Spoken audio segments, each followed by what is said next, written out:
Assalamualaikum dan salam sejahtera. Ini Buletin AWANI khas sempena ucapan Perdana Menteri yang akan menyampaikan ucap utama di Perhimpunan Agung Bangsa-Bangsa Bersatu UNGA ke-78 sebentar saja lagi. Perdana Menteri merupakan Perdana Menteri yang akan menyampaikan ucapan dalam sesi kali ini selepas beberapa ketua negara dan juga ketua kerajaan untuk sesi hari ini, antaranya Presiden Republik Macedonia Utara. Begitu juga selepas itu Perdana Menteri Israel Benjamin Netanyahu dan juga Perdana Menteri Mauritius, dan selepas itu barulah Perdana Menteri Datuk Sri Anwar Ibrahim. Beberapa perkara yang sudah pun dijangkakan akan disentuh oleh Perdana Menteri berkaitan dengan status multilateralisme dunia berhadapan dengan krisis global, terutamanya isu berkaitan dengan Rusia dan juga Ukraine, krisis klimat ataupun perubahan iklim, dan juga bagaimana agenda menangani cabaran global 2030.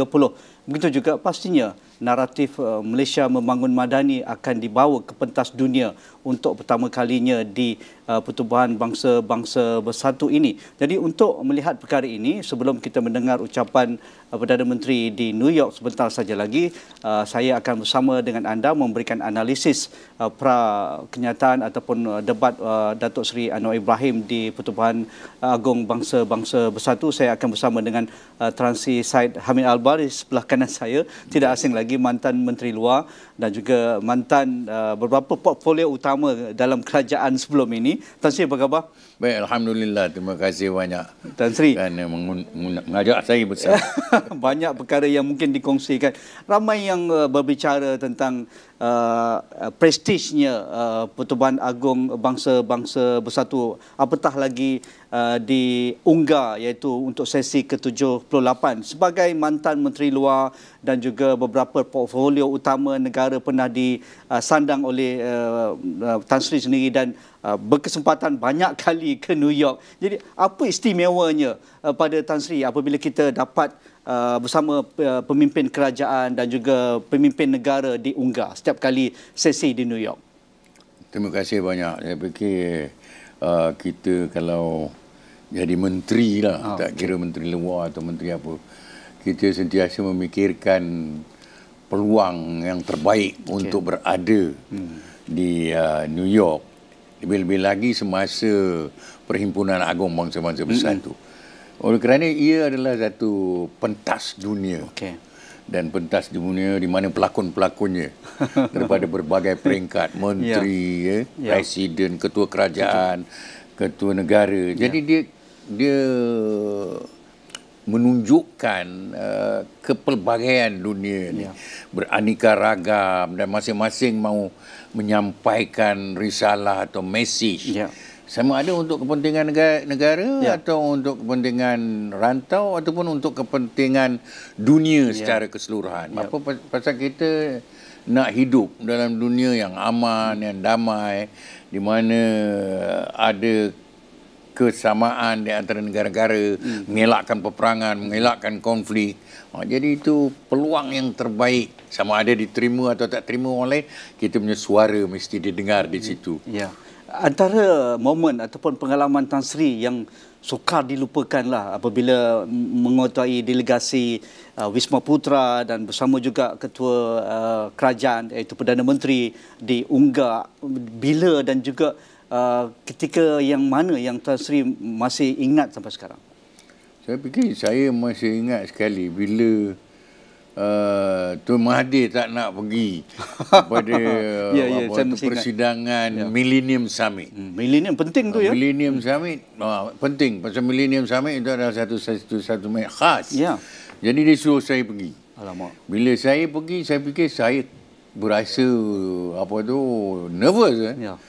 Nervous oleh kerana saya kena bersama ketua-ketua kerajaan, ketua-ketua negara lain yang kuasa besar, kuasa Presiden, Perdana Menteri macam-macam.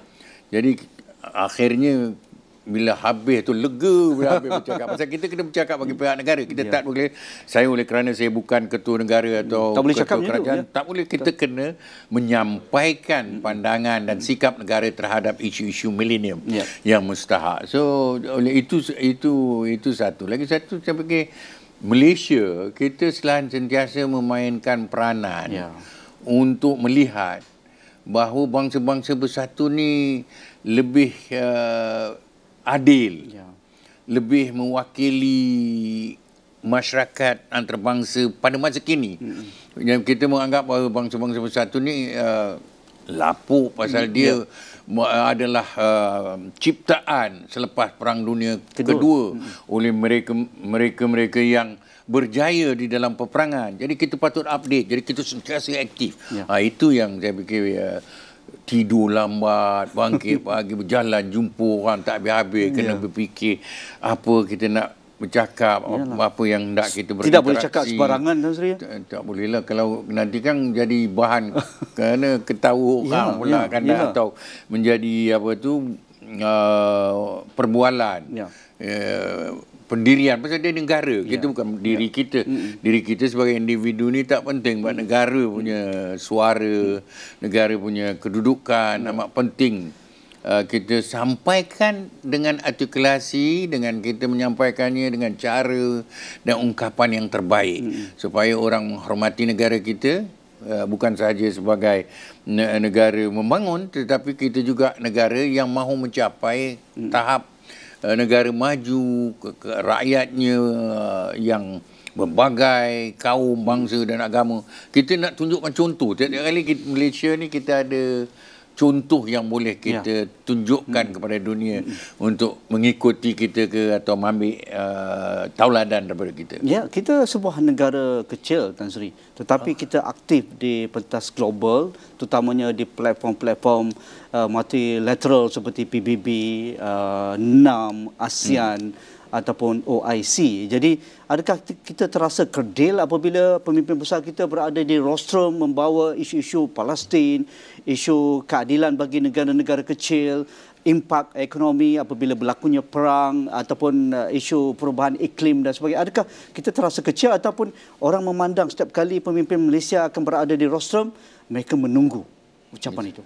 Saya fikir kalau daripada segi negara ketiga, negara membangun, mereka sentiasa melihat kepada Malaysia sebagai negara contoh.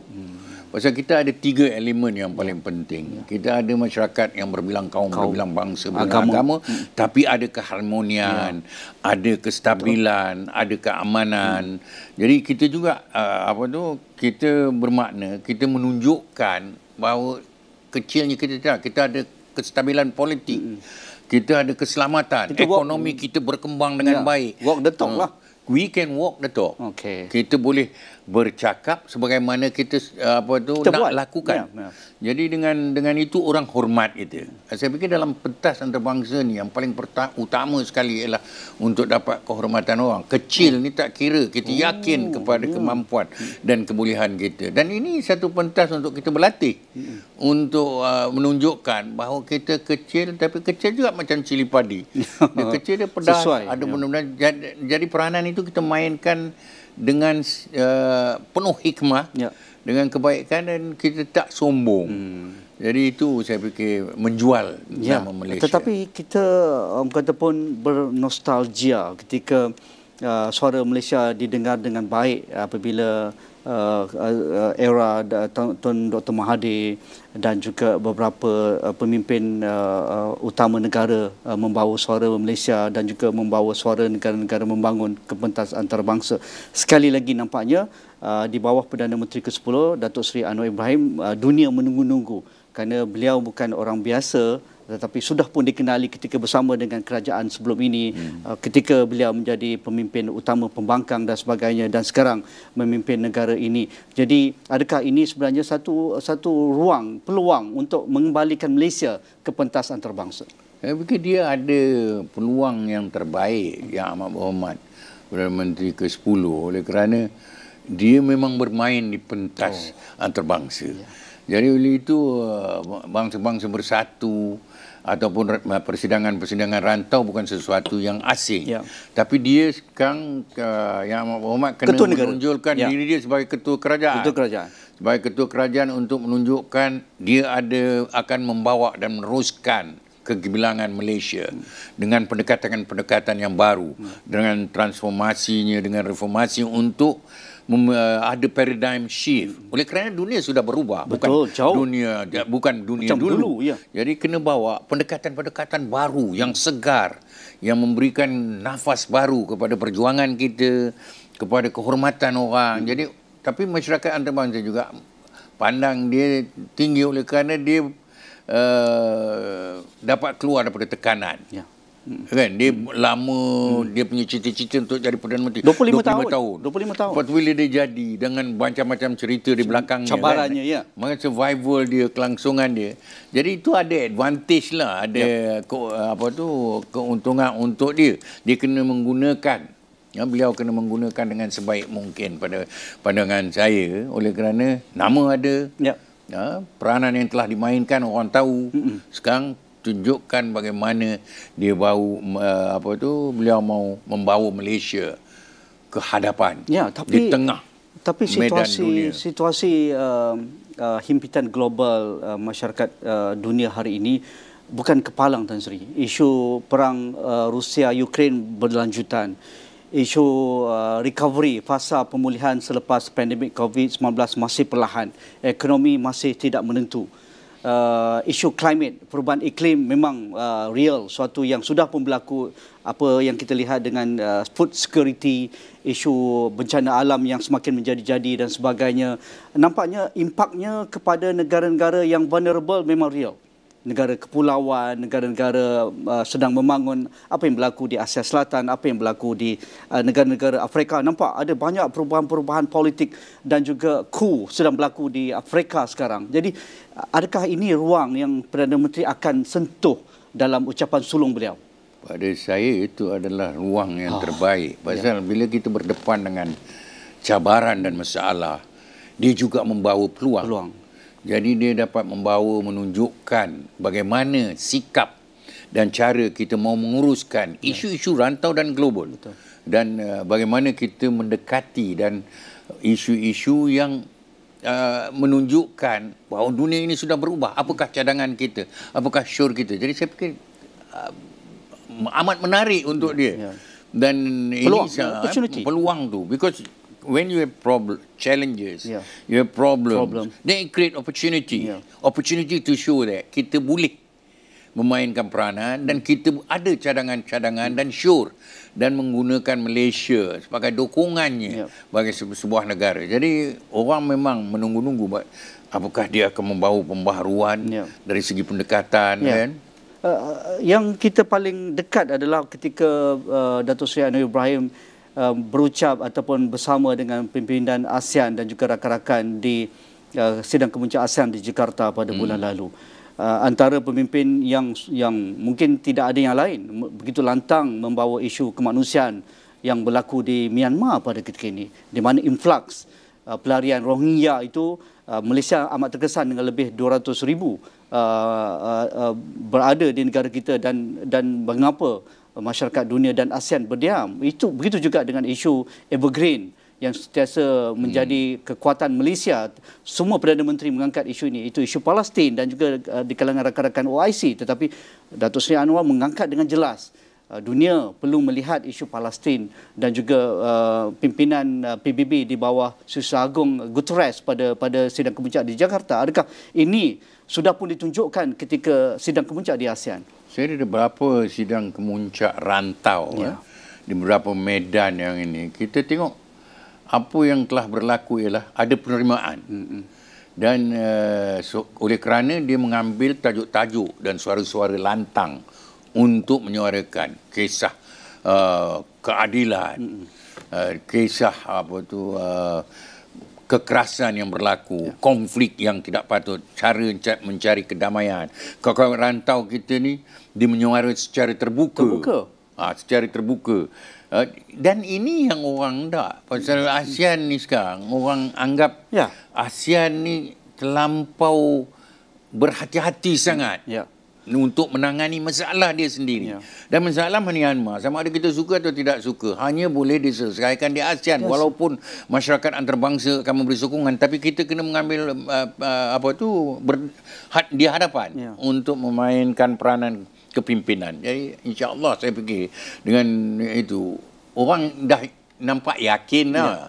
Yakin bahawa dia memang terjurus kepada mencari isu-isu utama untuk orang kata memperbaiki order dunia ni, untuk memperbaiki sistem multilateral. Ni orang cakap macam-macam berkenaan bahasa diplomatik ni. Kepelbagaian. Ini dia ada di situ. Peluang yang terbaik untuk dia menyuarakan apa yang selama ni mungkin menjadi sensitif ataupun idealisme pada dia. Tapi sekarang dia berhadapan dengan keadaan di mana real politik. Politik yang sebenar, politik antarabangsa yang sebenar, dan dia boleh menyuarakan pandangan dan pendapat dia. Sebagai contoh, Tan Sri begitu dekat dengan isu Myanmar. Isu kerana Tan Sri dipilih oleh OIC untuk berada berunding dengan junta, bagaimana melihat kebajikan dan hak etnik Rohingya dan juga etnik minoriti yang lain yang terkesan akibat kuasa politik di Myanmar. Tapi ASEAN begitu, nak kata perlahan ataupun tidak, tetapi setiap kali sidang kemuncak ataupun kenyataan di bawah Sekretariat ASEAN, begitu jelas ASEAN mahu solusi menang-menang di Myanmar. Tetapi setiap kali sidang kemuncak tidak ada konklusi yang kukuh berkaitan bagaimana ASEAN dan juga masyarakat dunia berhadapan dengan isu hak asasi di Myanmar. Jadi adakah dengan pengalaman Tan Sri itu dan melihat kekuatan pada Datuk Seri Anwar Ibrahim ini, Malaysia perlu merebut peluang ini? Saya fikir Malaysia sama ada Myanmar suka atau tak suka, sama ada ASEAN terima atau kita sentiasa kena bersuara. Kita sentiasa kena membuat cadangan dan syur. Supaya akhirnya apa yang kita nak akan tercapai. Isu pasal ASEAN ni, dia sistem dunia. Sistem dunia ni bercakap. Tindakan lebih slow, tidak boleh seiring dengan bercakap, oleh kerana ada kaedah, proses-proses yang perlu dilalui.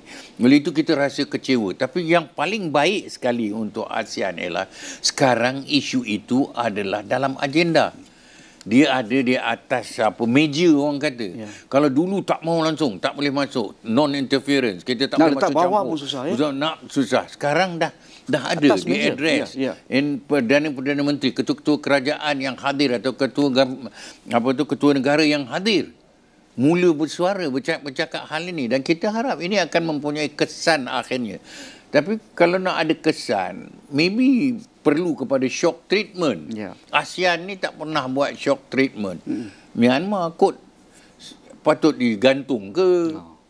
Patut dibuang ke dulu sementara waktu, melainkan sehingga dia menukar dia punya ni. Pasal junta ni, dia punya rekod adalah teruk. Dia cakap lain, dia buat lain. Jadi kita nak supaya ASEAN tidak terjejas.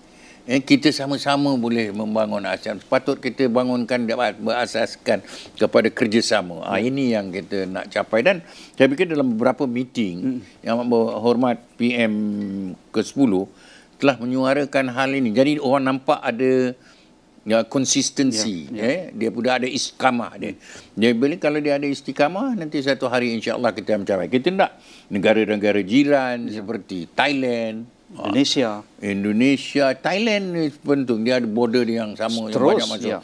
Thailand, lepas tu Bangladesh berhadapan dengan masalah yang amat besar sekali, besar, ramai sekali ada. Jadi semua bekerja sebagai satu pasukan dengan dukungan masyarakat antarabangsa, dan China, India, Russia semua masuk campur. Dan kita bolehlah dapat kata the world is a better place kalau kita ada kedamaian dan kita ada hak asasi dihormati, kebebasan diberikan, demokrasi boleh dihidup dan disegarkan walaupun tak perfect. Okey, bergerak ke hadapan juga, apa yang kita akan expect ataupun jangkakan ucapan Perdana Menteri Datuk Seri Anwar Ibrahim. Pastinya semua melihat isu berkaitan dengan perang antara Rusia dan Ukraine itu perlu diselesaikan. Apa juga caranya. Tetapi bagi kuasa-kuasa besar, mereka seolah-olah amat dingin untuk menerima pandangan ataupun idea peperangan itu perlu dihentikan segera. terutamanya di kalangan negara NATO dan juga sekutu besar mereka, Amerika Syarikat, seolah-olah memberi senjata itu free flow nampak sekarang, dan perlu mempertahankan by hook by crook rakan mereka Ukraine daripada pencerobohan Rusia. Jadi adakah ini juga ruang kepada Perdana Menteri ke-10 untuk kerana Malaysia tidak membuat pendirian menyokong mana setakat hari ini yang kita tahu, dan kita perlu dengar apa kenyataan Datuk Seri Anwar yang di pentas PBB sebentar saja lagi. Saya tengok ada dua perkara yang perlu kita tumpukan. Pertamanya ialah tidak ada negara boleh menyokong pencerobohan sebuah negara. Itu jelas. Negara itu lain. jelas. Itu semua negara ada konsistensinya. Di masa yang sama kita kena tengok sebab-sebab orang kata sebab di peringkat akar umbi. Orang yang memprovokasikan peperangan. Misalnya kita membekalkan ASEAN punya pendirian dan Malaysia punya pendirian. Saya percaya Yang Amat Berhormat akan suarakan. ASEAN punya pendirian. Perkara ini perlu dirundingi. Oleh kerana ini kita bercakap berkenaan kemungkinan perang nuklear. Bukan sesuatu, dan dia telah membangkitkan masalah ekonomi, masalah politik, semua masalahnya. Dan saya fikir dan provokasi itu datang daripada NATO punya itu. Jadi kita kena sebab itu yang penting ialah kita mesti nak through diplomatic channel, melalui rundingan, kita mesti peperangan ini mesti dihentikan. Kalau nak ini tidak ada, there will be no menang-menang. Dan saya berasa kecewa bila saya dengar ucapan Joe Biden. Joe Biden ke Joe Biden. Joe Biden. Dia punya ucapan pasal kita nak Amerika adalah sebuah negara yang penting. Mereka seharusnya dia menggalakkan semua orang untuk duduk di meja perundingan. Cukuplah. Dah berapa banyak kematian, dah berapa banyak kemusnahan yang berlaku. Adakah dunia kita sekarang kurang makanan. Kita ekonomi susah. Dan dia menjejaskan negara-negara membangun. Amerika punya kedudukan ekonomi juga dan kedudukan politik di Amerika juga tidak menentu. Jadi saya anggap ini bukan satu rivalry dan persaingan yang perlu. Kita perlu kepada coexistence. Kita perlu pada kerjasama untuk mencapai keamanan negara ini. Dan saya percaya Yang Amat Berhormat Perdana Menteri kita sebagai seorang yang suka melihat kepada kedamaian, keadilan. Kalau kita tengok dalam Madani punya konsep, saya percaya dia akan bawa ini for sure. Inilah yang saya harapkan. Kita kena tegur negara besar ni kan. Dan kita sama ada dia nak dengar atau tak nak dengar,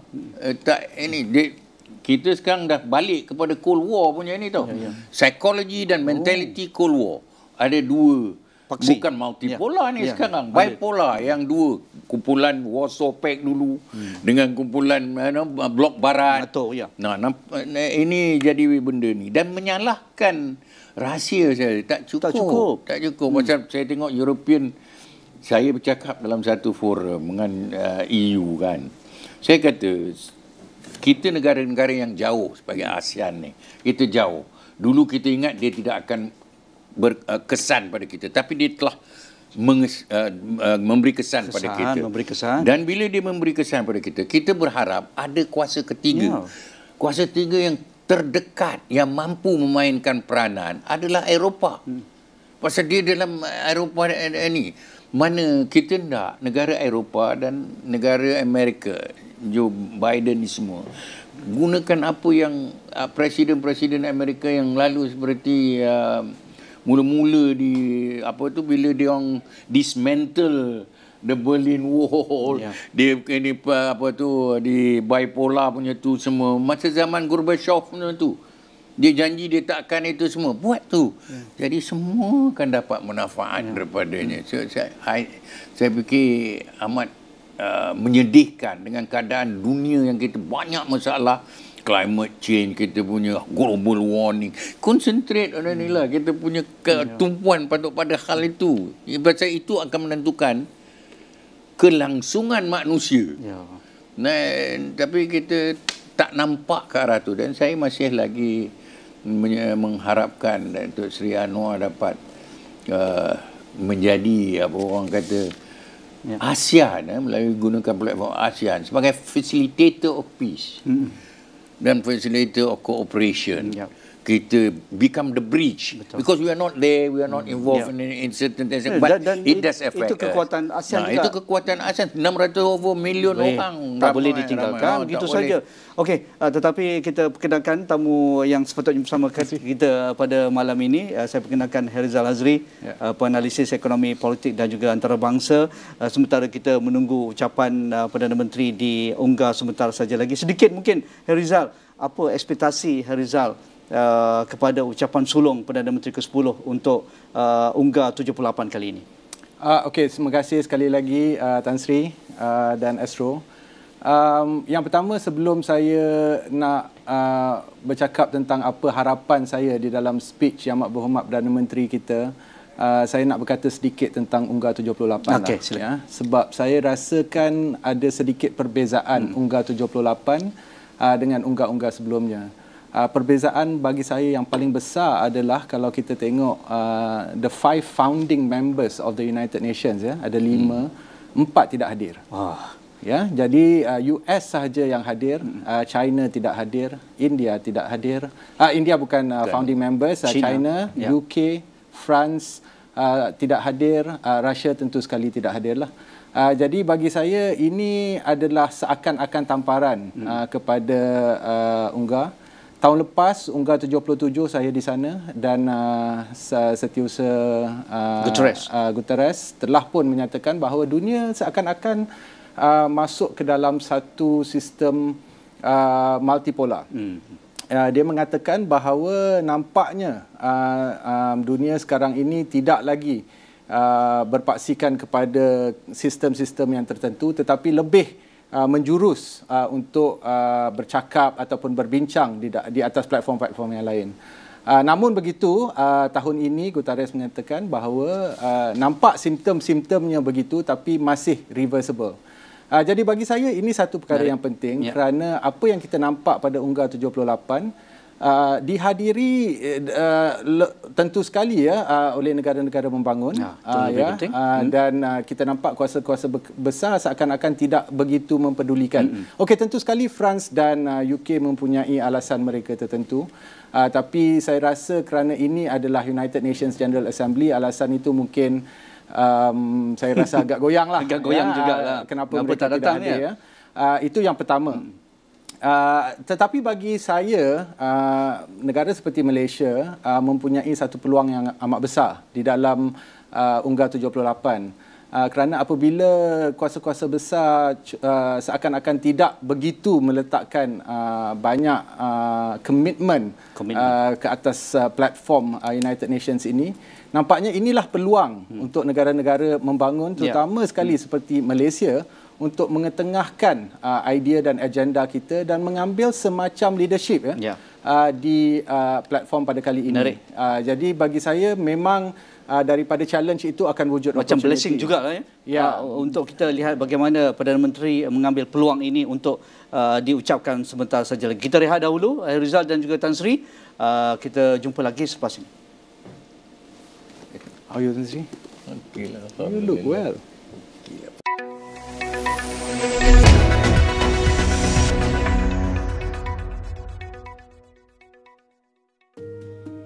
Macam mana nak dapat sambutan? Mestilah berani lakukan perubahan.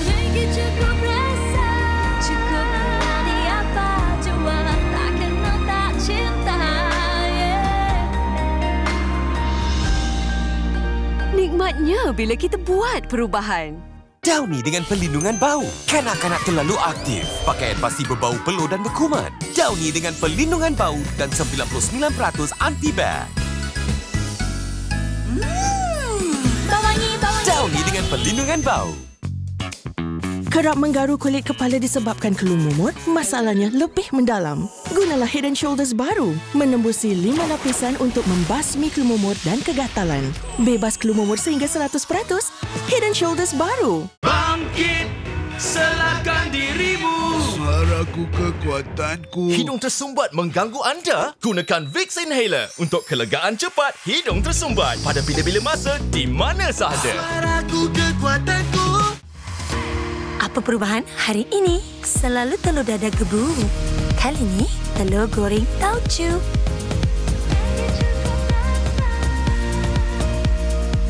Tabur, make it cukup rasa. Inginkan kulit yang sempurna? Kenapa perlu pilih kulit gebu atau kulit berseri? Nivea Serum Extra Bright C and Haya baharu diperkuasa dengan 500 kali vitamin C dan hyaluron untuk kulit yang lebih berseri dan anjal dalam 3 hari. Dari Nivea. Terasa rimas bila ada kelumur? Gunalah Head & Shoulders baru. Menembusi 5 lapisan untuk membasmi kelumur dan kegatalan. Bebas kelumur sehingga 100%. Head & Shoulders baru. Ayah, lupa ke apa pesan ibu? Mak dah balik. Kabinet! Febreze Downy Floral Fresh baharu dengan wangian Downy menyegarkan kegemaran anda untuk melawan bau pada fabrik. Sofa, Boleh! langsir, Boleh! kapet, Boleh! jaket, Boleh! kasut, Boleh! katil. Boleh. Semua fabrik pun boleh Febreze dengan wangian Downy menyegarkan. Kini boleh didapati dengan wangian Downy Sunrise Fresh. Cubalah hari ini. Generasi kini tak terhalang, perlukan perlindungan berpanjangan. Rexona 72 jam baharu dengan Active Shield Technology. Perlindungan punca peluh dan bau badan sepanjang 72 jam. Kekal segar apa jua. Rexona tak terhalang seperti anda. Universiti Kuala Lumpur mercu tanda pendidikan MARA. Sertai kami bagi pengambilan ke program persediaan diploma, ijazah dan pasca siswaza hari ini. Layari unikl.edu.my.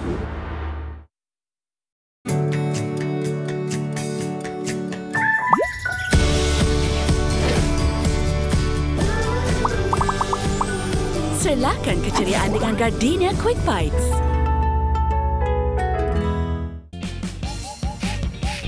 Itu bukan cara nak nyanyi, adik. Gillette Flexi Vibe. Kepala fleksibel. Cukup sekali terus licin. Cukup sekali terus licin, tak kecoh. Gillette Flexi Vibe. Semoga tahun ni akan be the best season ever. Apa jadi kat anak aku? Memang kau yang aku cari, kau tak? You buat apa kat sana? Kalau bukan sebab aku, Sana takkan jadi pelacur. Thanks. You're wasting my time. DJ, do something. Kita kena cancel show ni, okey? I dah tak boleh tolerate dengan perangai you ni, tahu tak? Stop doing voice. What? $1 million voice. Stream di Astro dan On Demand. Nak untung cepat, modal kena besar, salah. Nak jadi pelabur, kena bijak, gilap kewangan. Elak jadi mangsa scam. Macam mana? Biar saya, Dato' Dr. Nazri Khan, kongsikan strategi pelaburan simple dan efektif. Approach baru AI bersama DDNK. Ingin capai impian anda? Tonton Melabur bersama DDNK. Ingat, tak handsome tak apa, janji kaya. Dibawakan eksklusif oleh Al-Ibris.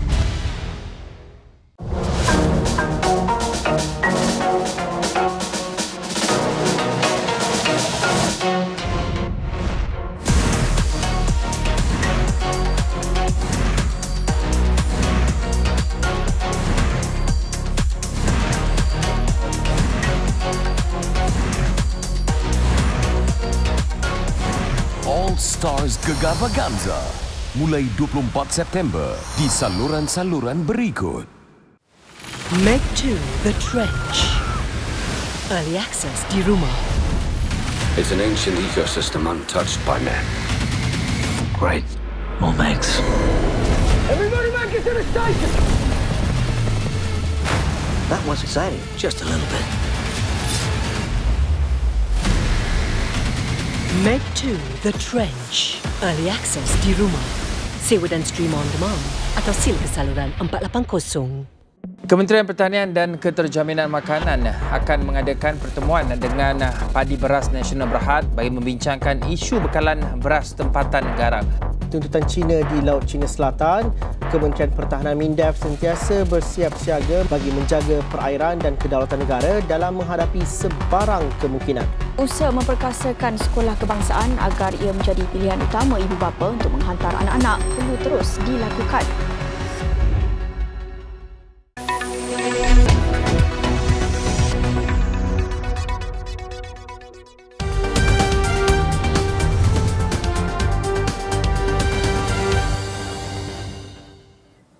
Ya, kembali dalam Buletin Awani Khas, kita menunggu ucapan sulung Perdana Menteri Datuk Sri Anwar Ibrahim yang akan menyampaikan kenyataan negara pada Perhimpunan Agung Pertubuhan Bangsa-Bangsa Bersatu UNGA untuk sesi ke-78 di New York sebentar saja lagi. Tetapi sebelum itu, saya perkenalkan dua tamu masih bersama dengan saya, Tan Sri Hamid Albar, Mantan Menteri Luar, dan juga saudara Herizal Hazri, Penganalisis Ekonomi Politik dan juga Hubungan Antarabangsa. Mungkin Tan Sri, kita masih bercerita tentang dunia multipolar seperti mana Herizal katakan tadi. Tetapi apabila kita memasuki era abad ke-21, isu-isunya begitu berbeza. Apa yang mungkin berbeza pada zaman Tan Sri, pada ketika negara Malaysia menjadi tumpuan juga apabila memperjuangkan isu-isu negara berkecuali dan juga negara-negara membangun dan sebagainya. Tetapi hari ini apabila kita melihat seperti isu climate change, isu berkaitan dengan perubahan iklim, seolah-olah ia perlu disentuh oleh semua negara kerana kesan perubahan iklim dampaknya sudah berlaku di depan mata. Banjir besar, berkaitan dengan keterjaminan makanan, isu berkaitan dengan kebakaran hutan dan sebagainya, negara-negara tropika seperti kita juga ataupun negara yang lebih fragile dengan ribut-ribut hurricane tropikalnya lebih kerap berlaku dan sebagainya dan memusnahkan sekelip mata berbilion-bilion dolar Amerika. Jadi mengapa Malaysia juga perlu kehadapan, dan itu sudah dinyatakan oleh Sekretariat Perdana Menteri akan disentuh berkaitan dengan matlamat pembangunan mapan dan juga isu perubahan iklim. Saya fikir apa yang penting ialah kita nak tentukan dalam keadaan dunia yang in a state of turmoil and conflict, kita tidak terpinggir. Jadi kalau kita tak mahu terpinggir, kita kena ada di hadapan. Dunia sekarang pun strictly is not multipolar even. Dia dah ada power centers have shifted. Dia dah berubah. Itu yang dikatakan unipolar balik. Dia berubah. Dia ada orang panggil minipolar. Saya panggil you have got multipolar, sub-multipolar, all these sub and regional polar now. There is playing a role. Jadi dalam suasana macam itu, it's penting for PM to pitch Malaysia, that Malaysia is there. And ASEAN pula, it talks about itself as to be a central, when it comes to kita dealing with dialogue partner. So its members must show that it has got very centrist type of attitude, belief that it has got a role to play in bringing a better world. Because I see that the major powers are no longer interested in solving the global problems, because they have got dia punya sendiri punya masalah dalaman. Kalau di Amerika masalah kemiskinan, masalah yang tiada rumah, masalah climate, masalah global warming, semua dia berdepan dengan itu. Dan tidak ada satu masalah yang dia ini. Dan because of that, kita mula lihat pada kali ini dunia yang berasaskan kepada identiti. Saya maksudkan identity, political identity yang berteraskan agama, yang berteraskan kaum. So it's very emotional, polarization now. We thought these are because of the identity. We are proud, kita nak melihat kepada kita punya kedudukan yang lebih penting daripada kedudukan orang lain. Sebab itu BRICS came out. Sebab itu BRICS dapat diwujudkan dalam suasana ada lompang yang diwujudkan oleh Amerika, kerana dia tidak mahu memainkan peranan kepimpinan. Dia lebih mementingkan dia punya national interest or collective Western interest with ignoring the leadership role in the world, in the global side. That's why China has taken advantage, Russia is so India now is more assertive. Don't think that India is going to follow just simply US because they want to pitch India against China. India is going to take a more independent view. You see that the differences between India, perbezaan di antara India dan Canada. Dalam soal isu Sikh yang nak melahirkan negara dia sendiri, pembunuhan yang dikatakan membabitkan negara dia. Dia sudah mengambil tindakan balas terhadap Kanada. So saya fikir ini peluang terbaik untuk Datuk Sri Anwar Ibrahim, to show that kalau dia boleh tunjukkan bahawa kita negara-negara ASEAN sebagai pemimpin dunia, kita mempunyai posisi yang mahu melihat dunia yang aman, lebih yang ada kefahaman, yang dapat bekerjasama, yang dapat membawa kepada bukan rivalry and competition but cooperation untuk menentukan kita dapat mengatasi keadaan global economic problem yang ada pada hari ini. Dan negara-negara besar saya fikir mereka tidak tertumpu.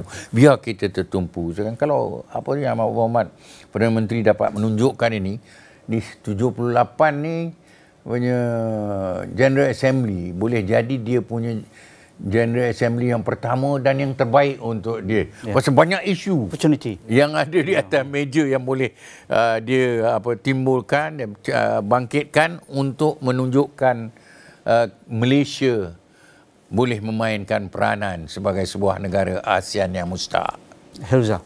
Saya lihat kalau apa yang Tan Sri dah katakan, saya setuju. Dan kalau kita lihat role yang Malaysia pernah main, sebenarnya kadang-kadang kita tidak sedar bahawa Malaysia ini telah memainkan peranan yang sangat besar. Contohnya kalau saya ambil tema-tema yang besar di Unggah 78, kita lihat peperangan, tentu sekali satu tema yang besar. Yang kedua, climate change, dan yang ketiga tentu sekali sustainable development goals yang nampaknya tidak dapat dicapai. Objektifnya, nak mencapai objektif itu agak lemah lah. Jadi kalau kita lihat daripada segi peperangan sendiri, apabila berlaku perang di mana-mana kawasan di dunia ini antara sesebuah negara dan sesebuah negara yang lain, mahupun peperangan dengan negara dan non-state actors, ini tentu sekali kita merasakan bahawa kuasa-kuasa besar mempunyai advantage untuk menyelesaikan permasalahan ini. Namun begitu, sebenarnya kalau kita lihat role yang Malaysia pernah mainkan, dan ini kita jarang bercakap, tetapi apa yang kita buat di Bangsa Moro contohnya, misalnya dan role kita untuk mencapai kedamaian di daerah Bangsa Moro itu bagi saya adalah sesuatu yang sangat besar. Dan kita harus faham ini berada dalam konteks ASEAN di mana ada semacam gentleman's agreement bahawa negara-negara tidak mencampur tangan urusan dalaman negara yang lain. Namun begitu, walaupun mempunyai kekangan-kekangan begitu, Malaysia diangkat menjadi facilitator yang dianggap sebagai facilitator yang neutral dan dipercayai. Dan kita mampu mencapai persefahaman dan kita mampu mewujudkan langkah-langkah yang tertentu untuk mencapai kedamaian di daerah Bangsa Moro. Jadi itu yang kalau kita lihat sebenarnya apa yang saya nak cuba cakapkan, bahawa semua negara di dunia mempunyai kekuatan mereka masing-masing. Kita sering melihat kepada saiz ketenteraan, mungkin saiz ekonomi negara, dan kita merasakan bahawa negara-negara besar ini yang perlu mengambil leadership. Namun pada orang cakap seharian, international relations setiap hari, banyak sebenarnya contoh-contoh di mana bukan negara-negara besar yang telah pun mengambil leadership. Jadi bagi saya, balik kepada apa yang saya cakap, challenge of Unggah 78, ketidakhadiran 4 daripada 5 founding members of the United Nations, sebenarnya itu memberikan peluang kepada kita. Dan saya rasa Malaysia, kerana kita telah ada track, kita dah ada track record, ini boleh menunjukkan di pentas dunia bahawa sebenarnya negara-negara membangun mampu memainkan peranan yang sangat tinggi. Saya bagi lagi satu contoh. Ini orang tak selalu bercakap. Apabila tsunami berlaku di Aceh, negara pertama yang memberikan bantuan kepada mangsa-mangsa tsunami itu adalah Timor Leste. Negara yang baru diwujudkan. Bantuannya kecil, tetapi itu tidak bermakna tidak signifikan. Itu menunjukkan bahawa semua negara mempunyai role mereka masing-masing. Jadi harapan saya, kalau balik kepada persoalan harapan tadi, tentu sekali banyak yang boleh dipercakapkan. Tetapi untuk merangkumi ini adalah untuk membawa bukan sahaja suara Malaysia, tetapi semua suara negara-negara membangun, negara yang bukan kuasa-kuasa besar, yang sentiasa committed untuk pentas unggah, berada di situ, menaikkan suara itu di mana sebenarnya kita juga boleh mengambil semacam leadership dan kita boleh juga mencapai ke arah objektif-objektif tertentu yang menjurus kepada dunia yang lebih damai, dunia yang lebih mapan, dan masa depan yang lebih terjamin untuk semua rakyat dunia. Menarik. Tan Sri sendiri, kalau kita lihat naratif membangun bersama madani, ini saya rasa ini ruang yang boleh dijual oleh Perdana Menteri ke apa tu tema-tema besar antarabangsa di UNGA 78. Kerana membangun bersama madani mengangkat sebuah negara yang mapan, sejahtera, berdaya cipta, saling menghormati, sikap ihsan sama lain dan sebagainya. Jadi ia berkaitan dengan isu tata kelola dunia, isu berkaitan dengan governance dunia, dengan isu-isu semasa. Misalnya, pastinya Perdana Menteri akan sentuh juga, saya rasakan, kekuatan insting saya, Perdana Menteri akan sentuh isu Laut Cina Selatan. Isu antara adakah ASEAN perlu memilih antara kuasa besar apabila melihat pertikaian pertindahan wilayah di Laut Cina Selatan, sama ada kuasa besar Amerika Syarikat ataupun China. Tetapi Malaysia tidak berkonfrontasi dalam hal itu. Malaysia melihat nilai-nilai. Nampaknya 2 kali Perdana Menteri sudah ke China, Nanning sebelum baru ini dan sebelum itu ke Beijing. Dan diberikan kapet merah yang besar oleh pimpinan utama China. Dan diakui bahawa cara Malaysia menangani isu-isu yang sensitif, apatah lagi sebagai sebuah negara kecil, adakah ini akan diangkat juga? Bagaimana, tinggalkan kami di ASEAN untuk selesaikan isu-isu yang kami rasakan penting untuk kami. Pandangan Tan Sri. Terima kasih. Dia macam ni. Tadi kalau kita tengok Herizal cakap berkenaan negara-negara kecil ni kena cari dia punya niche. Pasal kalau kita nak main dalam pentas yang besar, takut kita tak tenggelam. Kita tak dapat berbuat demikian. Jadi oleh itu kita ambil niche apa dia. Kalau ambil daripada segi madaninya, dan kita tengok South China Sea punya isu, kita tengok ASEAN punya isu. ASEAN ni, kekuatan ASEAN selama ini daripada segi historical, daripada segi sejarah dan sampai sekarang ialah dia dapat mengambil overview position kalau dia nak. Dia ambil pandangan yang lebih menyeluruh ke arah melihat pada pasal kita punya rantau ni adalah satu rantau yang paling damai sekali. Kalau kita apa pun kita nak cakap, tidak ada perang yang besar-besar yang berlaku dalam rantau kita selepas daripada Perang Dunia Kedua. Lepas tu of course ada konflik di antara Thailand dengan ini berkenaan dengan apa tu kan, berkenaan temple tu kan. Tapi itu semua tak menjejaskan kedudukan ASEAN. Jadi dalam keadaan di mana kita ada kedamaian, kita tidak patut membiarkan kuasa-kuasa besar untuk menggunakan kita punya padang kita, padang kita sebagai tempat persaingan mereka, rivalry mereka di antara kuasa-kuasa besar. ASEAN pun ditubuhkan di atas asas kita hendak tentukan bahawa kita bersama supaya dia tidak menjadi satu teater atau satu platform untuk kuasa besar bersaing untuk memecah belahkan kita. Dan ini saya fikir adalah satu peluang. South China Sea ni first kita kena, kalau kita nak mainkan peranan macam tu, kita kena tentukan kita kemaskan rumah kita. In-house must be order. You must put everything in your house in order lah. Kan kita dapat ni. South China Sea ni ada area-area kita nak China tidak membagikan kita. Amerika pun tidak membagikan kita. Jadi nampak Malaysia ambil pendekatan yang tengah kan, dan pasal dia bukan semua ada tuntutan bertindih. Dalam ini dia bukan satu ASEAN projek also. Perbezaan South China Sea ni tidak menjadi satu projek ASEAN. Kalau masing-masing Eropah negara dijadikan dia menjadi projek negara-negara yang mempunyai tuntutan bertindih. Saya fikir Malaysia boleh menyuarakan bahawa perkara ini adalah sesuatu yang kita kena bertindak bersama. Pasal kepentingan bersama ada di dalam kawasan Laut Cina Selatan tu. Kepentingan secara bersama. Dia punya ancaman-ancaman. Sama ada ancaman tradisional ataupun non-traditional security threats. Masih dua-dua ni penting. Jadi pada saya Anwar sebagai Perdana Menteri, dia ada satu platform yang dipanggil Madani, Malaysia Madani ni. Dia boleh, ini adalah masa dan ketika yang terbaik untuk menunjukkan ada perbezaan dan pendekatan yang berlainan bagi mencapai keamanan dan kedamaian dunia. Kita mahu duduk dalam dunia yang ada peace, yang ada kedamaian, yang ada keselamatan dan stabil. Dan keadaan geopolitik sekarang tidak akan membantu melainkan ini. Tapi yang penting sekali yang saya ingin sebutkan, sekarang kalau kita bercakap berkenaan undang-undang antarabangsa, undang-undang antarabangsa tak penting. Dalam konteks global, yang pentingnya is international politik.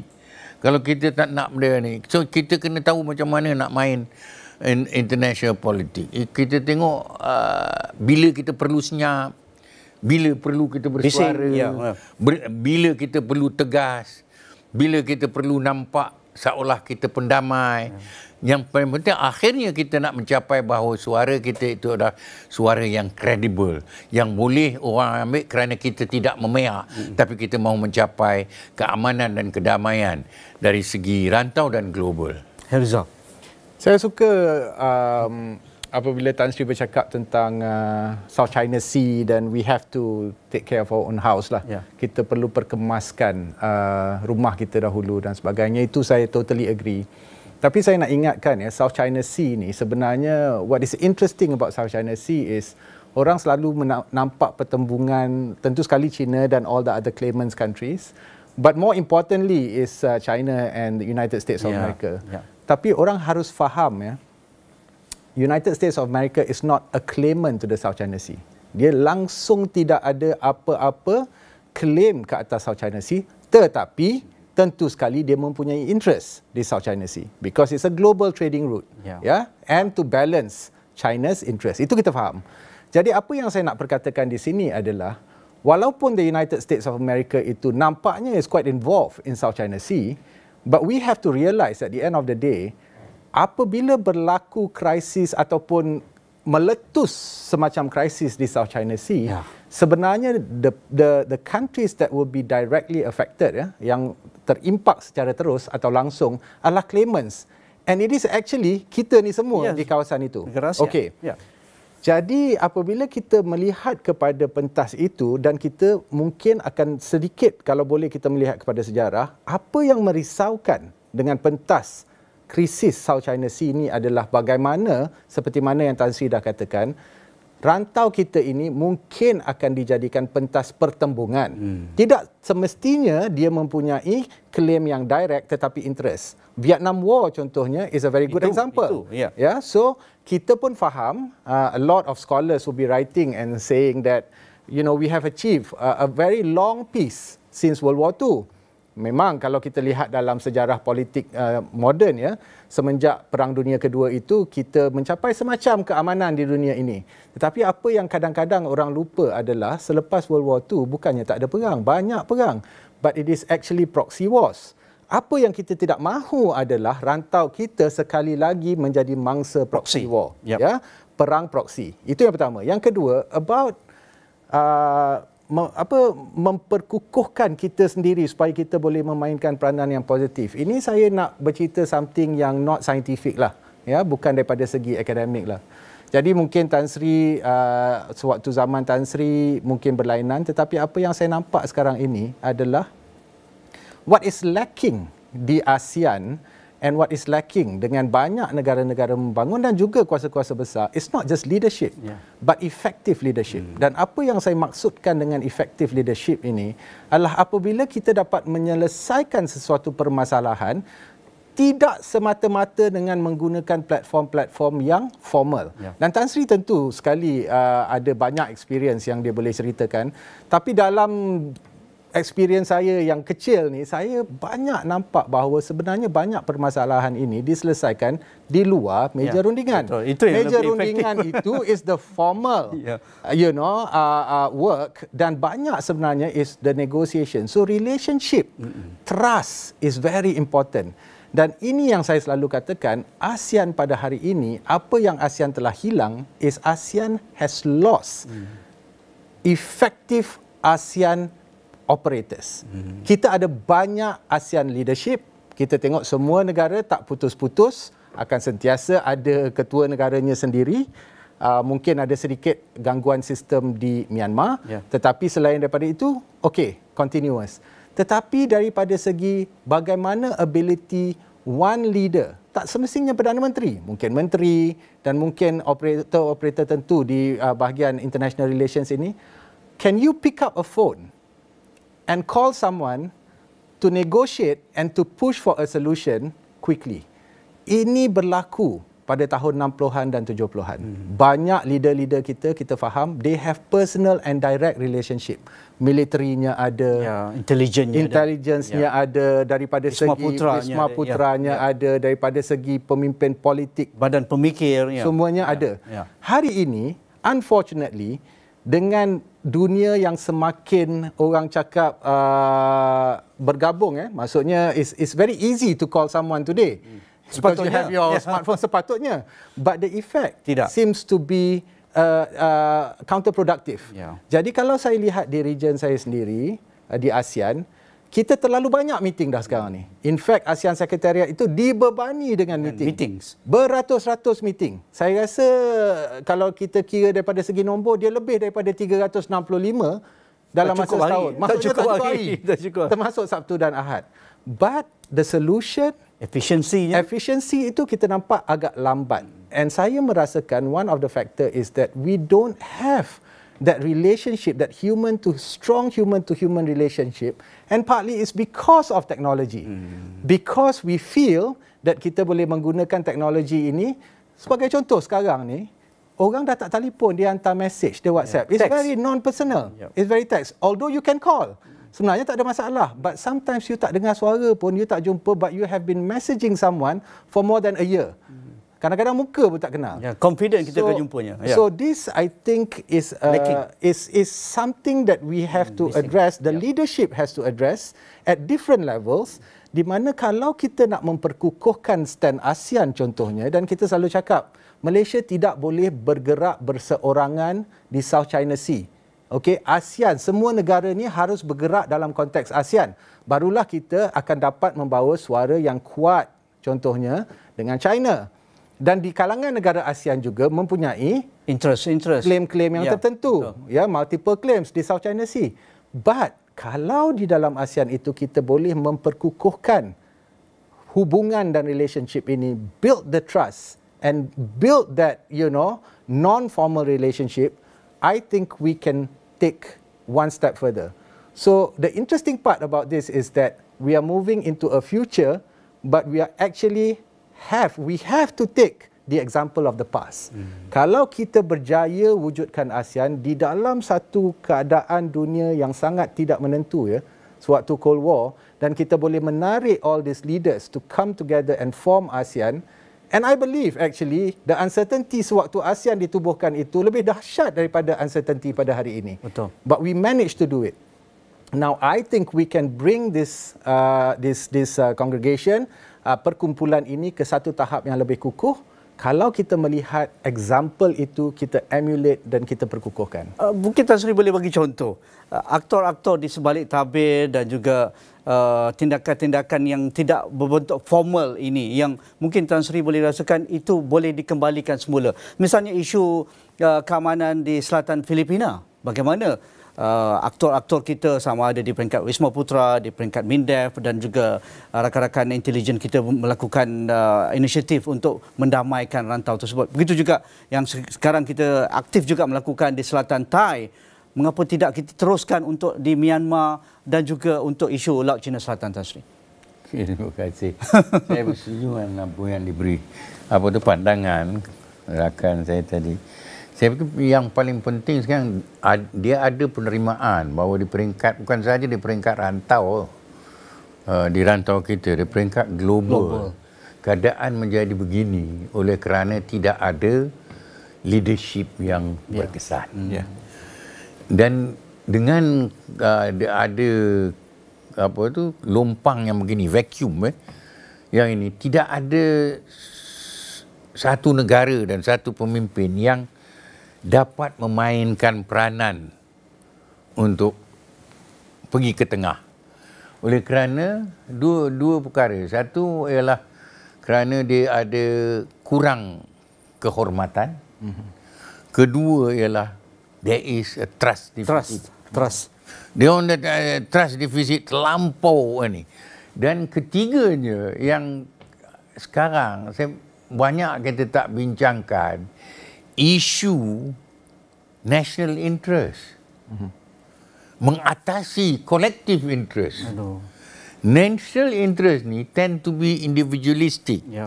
Bila you campur adukkan dengan identity, then you have got this polarization of ideology to say that is Judeo-Christian lah, inilah. Jadi kita kita membagikan dunia dengan keadaan begitu. Kita dululah, saya punya pengalaman. Apa yang memperkukuhkan kita punya hubungan kita punya hubungan pribadi yang di kalangan kita. Kalau zaman dulu lah, zaman Torazak, zaman Tengku, dia orang duduk ketawa-ketawa, Ghazali Syah rokok, dia main golf macam tu. Then tiba satu tahap di mana ASEAN pula, ni saya ambil ASEAN punya, ASEAN dipenuhi oleh orang-orang who are scholars, academics. And dia tak main golf pun. Jadi bila you tak campur, bila you kita dalam mesyuarat rantau atau mesyuarat tu, kita tidak ada informal lunch, informal dinner or get together or coffee atau tea at the margin, di pinggir-pinggir kita punya tu. Itu kurang sekarang. Jadi personal relationship tak ada.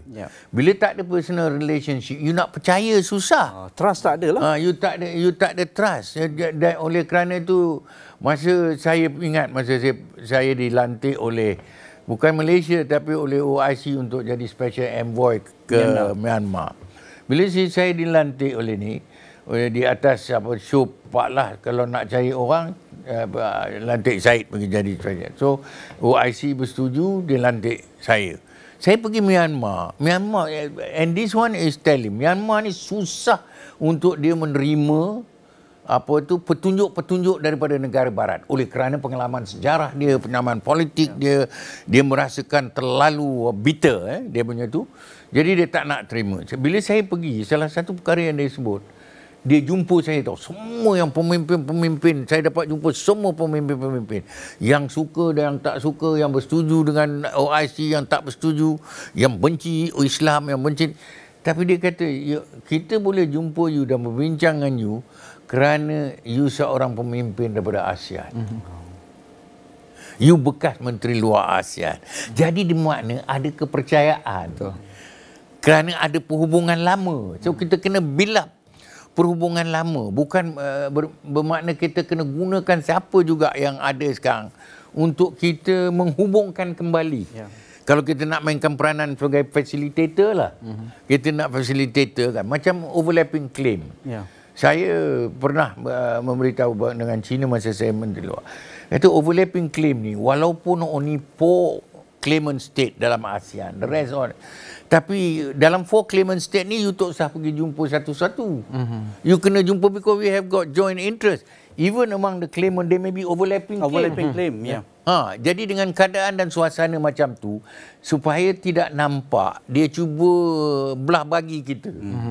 Divide and rule. Kita tak nak ni terjadi. I think sekarang yang mesti ada masalah, saya boleh faham kekecewaan. Sekarang ASEAN, kita dah lupa budaya kita dah. Kita lupa adat dan adab kita. Jadi benda-benda kita dulu kan, ada kehormatan kita kepada pemimpin negara. Kalau macam saya punya level, saya takkan criticize dia orang ni. Bila dah jadi tu dah hilang lah. Jadi ada kemarahan, ada itu semua. Jadi saya fikir kita kena bina balik keyakinan informal. Kalau ini informal ni boleh dihidup dan disegarkan kembali, bukan main senang. Macam I think one of the Menteri Luar Indonesia on Myanmar punya isu, dia kata, Pak Hamid, kalau Pak Hamid bising-bising duduk criticize, nanti Myanmar enggak mau berhubung dan berbincang. Kita kena buat cara Myanmar. Jadi kita sendiri kena faham budaya dan PE, tabiat, sikap Di masa sekarang ada kurang adab, kurang sikap kita terhadap ini kan. Negara barat kita kalau tengok ASEAN Summit kali ni, saya fikir Joe Biden tak datang kan? Tak datang. Dia tak datang.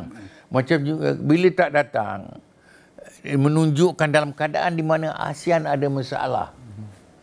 Negara-negara ASEAN ada masalah. Dulu dia menentukan, kalau dia kata there is a shifting, masa zaman Barack Obama dia nak realign, tapi saya tak nampak realignment. Macam-macam melihat kepada mungkin terlampau banyak masalah dalaman dan rantau di tempat masing-masing, sehingga kita dalam keadaan begini. Jadi siapa nak mainkan peranan, dia kena ke tengah. This is the time for country like Malaysia. That's why I consider, sekarang saya menganggap bahawa peranan, ini dalam bahasa Inggeris lah, middle power, leadership is important. Middle power ni tidak semestinya berasaskan kepada negara besar atau ini. Dia negara kecil pun boleh main middle power selagi kita ada ideas, kita ada constructive ways.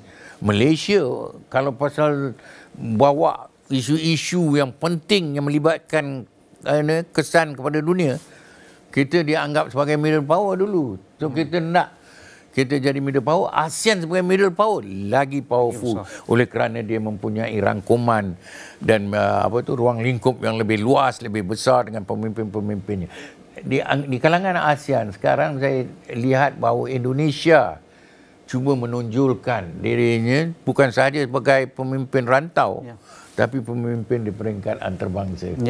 So, mungkin Herizal melihat ini peluang yang boleh diguna pakai oleh Datuk Seri Anwar Ibrahim, kerana kita lihat selang-sela ketika berada di New York, beliau berjumpa begitu ramai pemegang taruh pelbagai, sama ada dari sektor korporat, dari sektor pemikir, dari foreign institution, ramai lagi. Dan pengalaman beliau sendiri ketika berada di barisan pembangkang dan juga ketika berada di peringkat kerajaan dahulu, mungkin itu networking yang boleh diguna pakai semula untuk menjadikan kita bukan hanya berada di pentas-pentas rasmi macam Herizal dan juga Tan Sri kata, tetapi mula untuk minum kopi, bercerita tentang isu-isu yang mungkin lebih ringan tetapi sebagai rakan lama untuk dikembalikan semula, apatah lagi sekarang sudah menjadi sebagai Perdana Menteri Malaysia ke-10.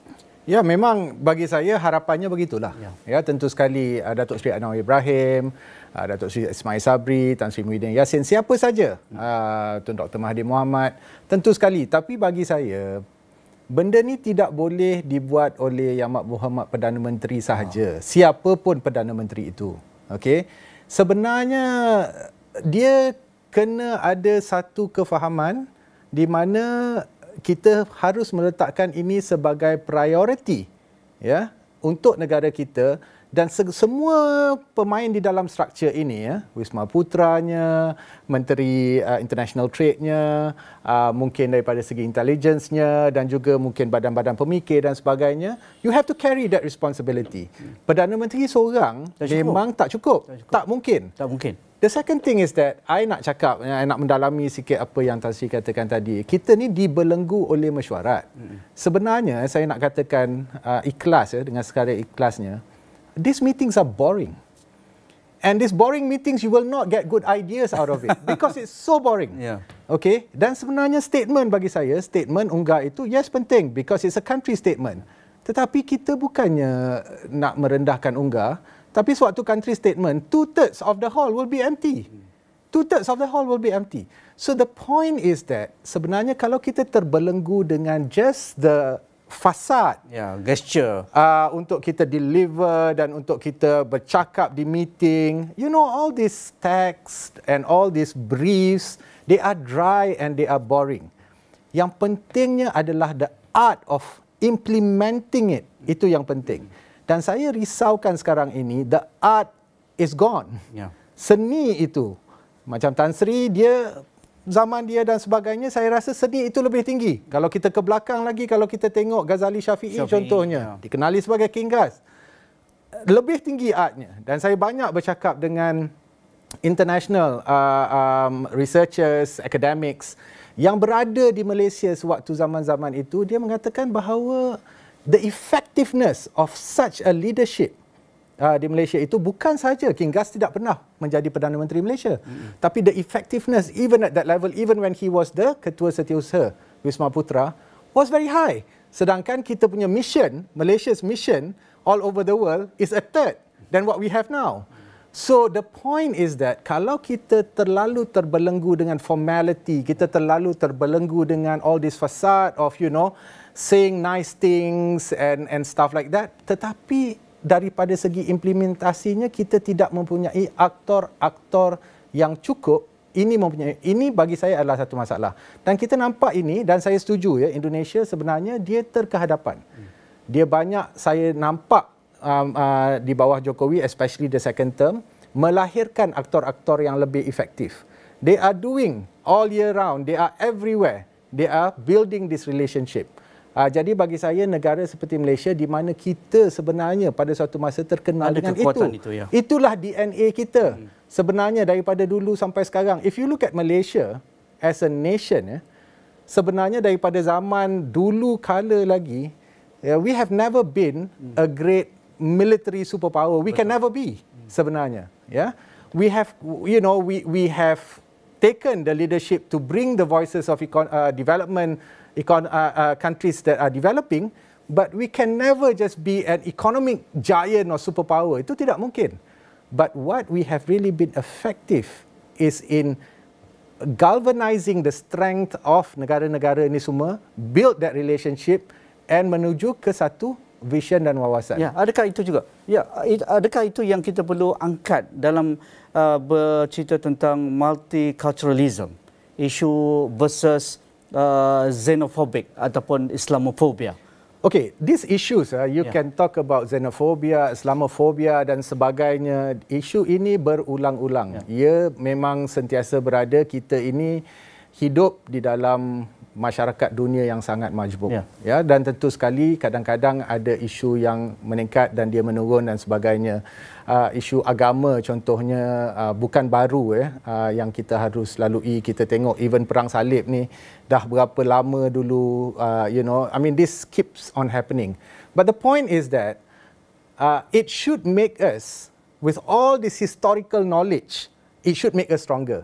Kita sepatutnya mempunyai, macam kita boleh tirulah strateginya macam mana, how do we tackle certain things. Kita tidak boleh tackle permasalahan ini daripada segi ilmiah sahaja. That is 10 to 20% of the work. Formality. Right? What you want is you want to try and address it at the core. And you can only do that because we are only humans at the end of the day. You Joe Biden ke, you Anwar Ibrahim ke, you siapa ke, kita ini manusia. Dan manusia ini perhubungan dia adalah that trust and that personal relationship. If we fail to do that, dan kita tidak boleh merasakan sahaja mengigau yang kita ni orang trust kita, it has to be real. But if you lose that art, mutual, then you akan sekadar bercakap lah. You cannot achieve. Ini yang susahnya because it's an art. Dia bukan sains. Kalau sains ni kita boleh, ini campur ini jadi ini, itu campur itu jadi ini. Jadi ini sebab ada seninya dan ini yang bagi saya agak sukar. Dan saya melihat daripada generasi pun, apa yang saya risaukan is hari ini kita ada banyak Air Asia dan sebagainya, mudah untuk people to travel. Sepatutnya. Ya, sepatutnya. And kita memang nampak travelling around ASEAN ini memang orang-orang muda buat, student dah buat. Saya dulu kalau nak pergi Bangkok tu pun 3 tahun kumpul duit baru dapat pergi sekali. Dia orang ni 1 tahun 2 semester tu dia boleh pergi 3 kali. It's cheaper for them dan sebagainya. But the question is, they don't seem to have that personal relationship dengan the ties that I used to have. So sometimes I wonder, ke mana kita ini? Apabila kita bercakap tentang ASEAN yang lebih kukuh dan sebagainya, if we don't have that people-to-people connection, the trust, you know, the ability to pick up your call and say, look, let's try and discuss this, I think we're not going anywhere. We can come up with terms, we can come up with jargons, we can come up with papers, we can do so many presentations. It's the effectiveness of doing things that we have seemed to lose in this bagi region. Tan Sri, kita masih bagi anda yang bersama kami, baru saja bersama kami masih menunggu isyarat untuk ucapan sulung Datuk Sri Anwar Ibrahim untuk sesi unggah ke-78 di New York bila-bila masa saja dari sekarang. Tetapi sambil kita menunggu isyarat tersebut, kami masih bersama dengan Tan Sri dan juga saudara Herizal Hazri, penganalisis antarabangsa politik dan juga ekonomi. Bagi Tan Sri sendiri, untuk kita angkat kekuatan Malaysia, pastinya saya rasa ini juga antara akan disentuh berkaitan dengan isu multiculturalism. Bagaimana kekuatan Malaysia sebagai negara pelbagai kaum daripada zaman Tun Mahathir, daripada zaman Tun Razak dan juga zaman Tunku Abdul Rahman, ini sentiasa diangkat. Bagaimana negara perlu hidup aman damai dengan kepelbagaian ini. Dan kita lihat kebangkitan xenofobik dan nasionalisme sebelah kanan ini amat ketara di Eropah. Dan apabila isu pelarian dari negara-negara Afghanistan, negara-negara Afrika dan negara-negara yang bergolak di Timur Tengah, ia macam seolah menjadi beban dunia yang seolah-olah perlu dikongsi juga menghadapi flux of immigrant ini. Tetapi dia banyak serampang nampaknya dengan isu agamanya, isu kaumnya, isu menyusahkan dari aspek sosioekonomi dan sebagainya, sampai mereka ke tahap memusnahkan ataupun membakar Al-Quran itu di Finland dan juga di Sweden. Jadi adakah ini juga ruang Malaysia dengan kekuatan seperti mana Herizal dan Tan Sri katakan tadi, perlu jadi champion dengan rakan-rakan lain seperti negara-negara kecil yang lain, bahawa kami biasalah hidup berbagai kaum, tak sampai ke tahap itu lagi. Terima kasih. Dia saya lihat kan, sekarang the proof of the pudding is in the eating of the Bila you mengatakan, misalnya kita kata multiculturalism, kita katakan kita boleh melahirkan satu masyarakat dengan kepelbagaian yang berkesan dan berjaya. Sekarang dah banyak persoalan timbul.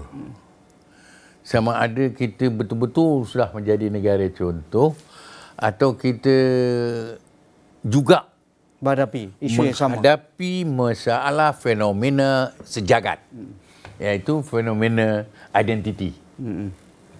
Itu orang lebih berasa bangga dengan kaum dia, bangsa dia, dengan agama dia, dengan ini. Jadi kita ada ini. Jadi kita kena manage the handle. Tadi Herizal bercakap berkenaan soal lain.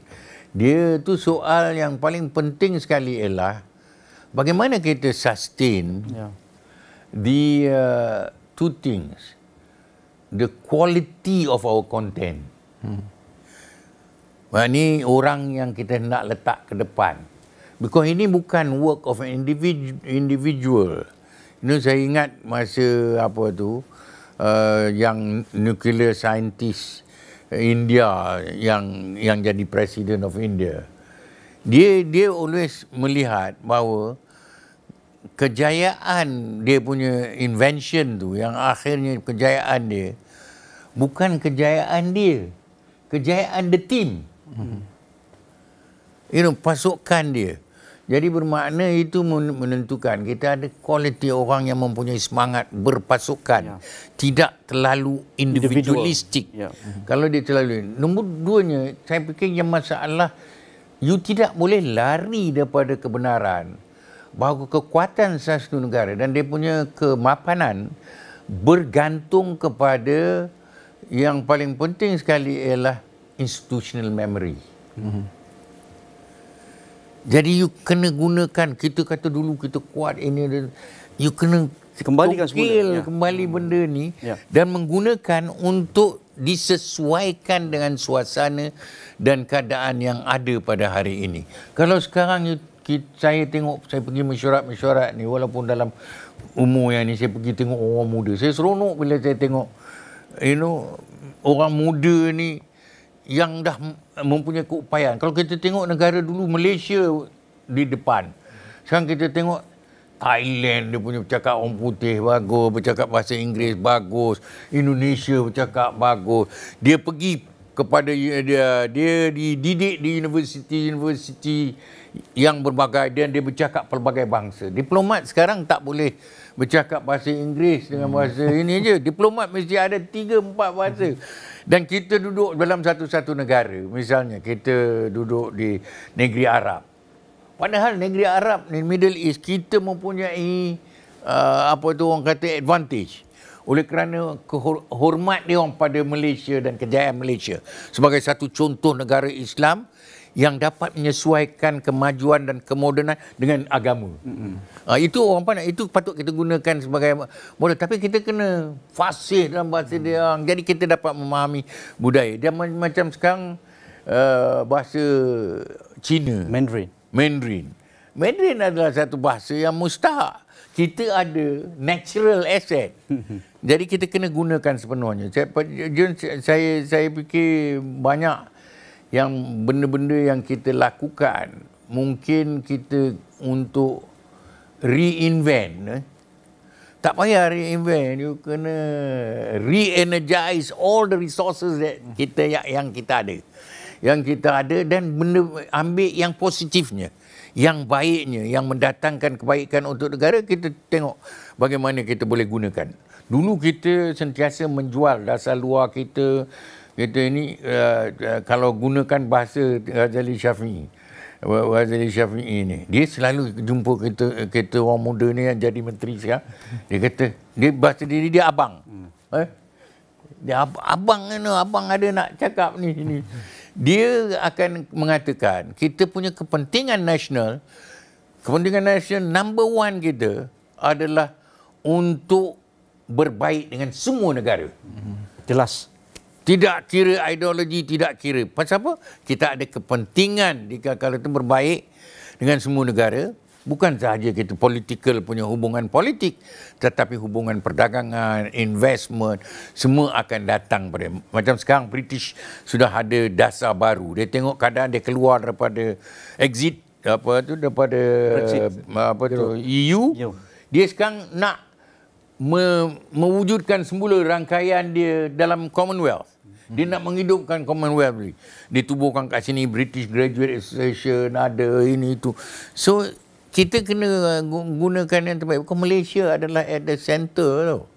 Malaysia strategically is the best di dalam keadaan yang terbaik bagi kita memainkan peranan. Tapi kita kena tanamkan semangat, keyakinan, jati diri. At present we tend to be too insular looking. Inward. Kita melihat pada diri kita. Kita tak fikir apa kita cakap mempunyai kesan kepada dunia. Sedangkan kita bercakap ada kesan dalam dunia. Malaysia masih important orang masih. Dulu kita dasar luar senang aja kita cakap. Kita punya dasar luar berasaskan kepada konsistensi, berasaskan kepada prinsip, berasaskan kepada pragmatism. What does history? Revisit benda-benda macam ni. Benda macam ni senang. Konsistensi bermakna siapa juga bercakap, tak kira kementerian, mesti sama dengan dasar luar kita. Pasal semua mempunyai kita punya line pertahanan di hadapan adalah dasar luar. Dalam bidang apa sekalipun. Pragmatik, kita tahu macam mana nak adjust. Dalam keadaan-keadaan yang itu kita dapat adjustkan dia punya tu. Yes, kita menyokong ini, tapi di masa yang sama kita menyokong One China policy. Tapi tidak bermakna kita patut tidak melihat kepada Taiwan. Taiwan adalah mustahak pada kita, tapi kita mengiktiraf apa yang dunia mengiktiraf, apa yang China mengiktiraf. One country, two system. Kita kenal dia punya tu. Jadi bila diselesaikan, kita tak masalah di situ, akhirnya dapat diselesaikan dengan baik. Jadi begitu juga dalam hal-hal Malaysia main peranan macam hal Antarabangsa. Antarabangsa tu orang tanya apa, you tak ada kepentingan, you tak ada kepentingan, you tak ada climate, you tak ada climate, you pun tak ada jauh alih-alih, you masukkan satu statement that but kita fikir penting untuk kita tunjukkan kita ada peranan Dan peranan ini mesti dimainkan dengan cara bebas, jangan independent, tapi balance. Kita tahu bagaimana kita akan membalankan. Sometimes it is, kita cakap neutrality or equidistance, you know. Oh, hebat. But these are technical terminology only diplomats tahu. Orang biasa nak tahu faham apa dia datang keuntungan kepada dia dengan kita berbuat baik dengan ini.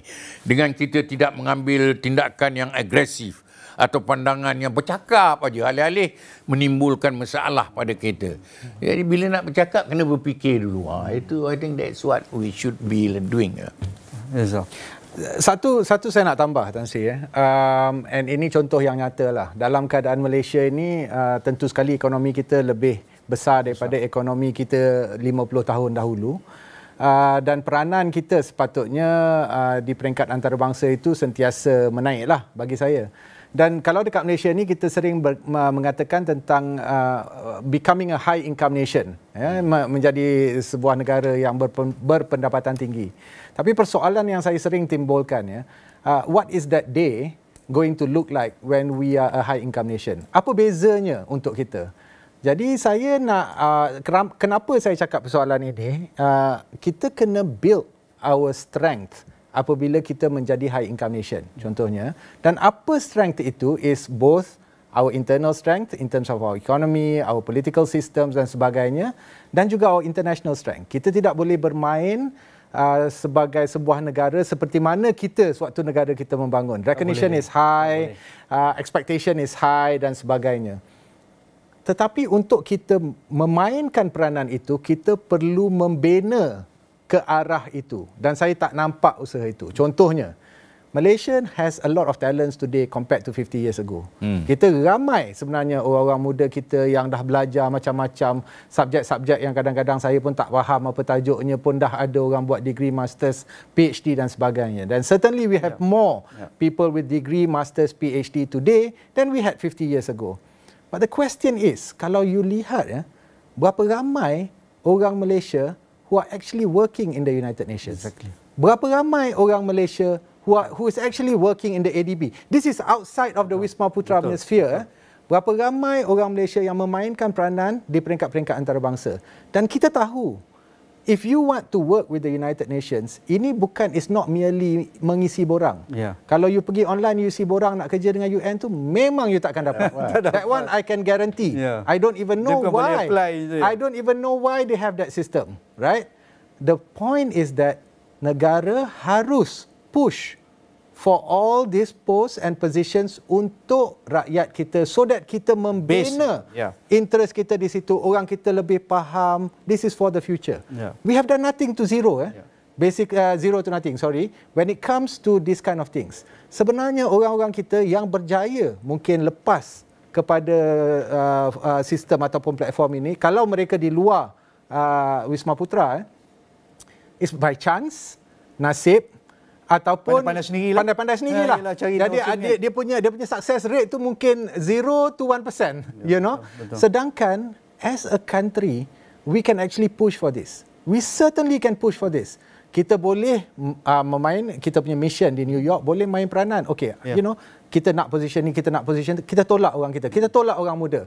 So that you imagine, if we do that in 5 years, the relationship that we can build in all these places. Jadi ini yang saya maksudkan, bukan sekadar meeting. Ini yang saya maksudkan, bukan sekadar kita buat presentation. These are real. When you are there, you work for them, you know, daily basis punya relationship dan sebagainya, you will know these people.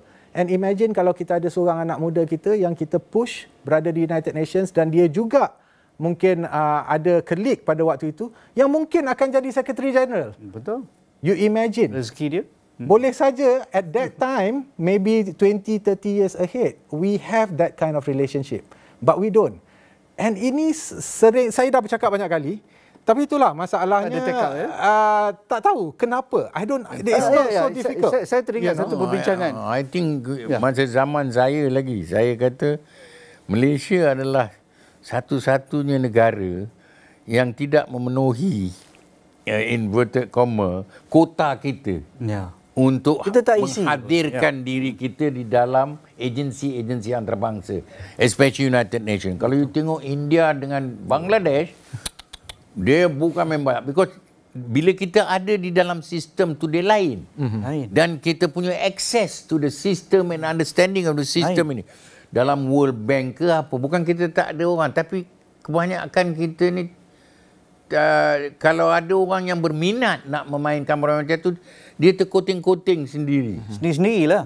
Dia tidak dibawa oleh kerajaan negara. So there must be a policy lah. A policy. You want to achieve so many. Kita nak mencapai ni. Saya boleh cakap kita nak mencapai sebegini dan kita draw lah the policy towards that. Kerana ini semua networking. Betul. It is networking. Macam United Nations ni punya sistem is just like school tie network tu. Alumni. Alumni punya all boys lah, all boys. If you don't you are not within the system, you can't get in. It's very susah betul untuk kita tembus.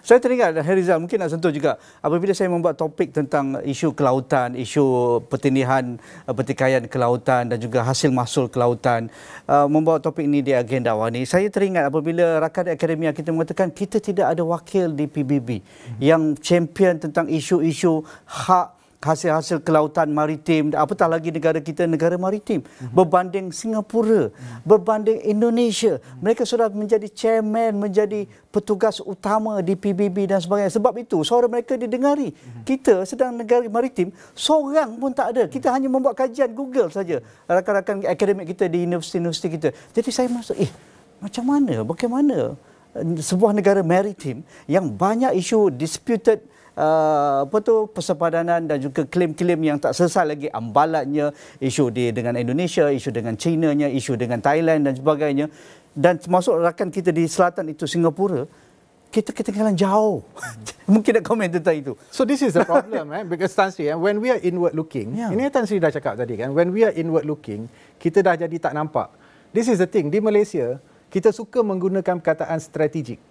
Bila orang sebut strategik, semua strategik. Macam dah hebat dah. We don't really know what strategic means.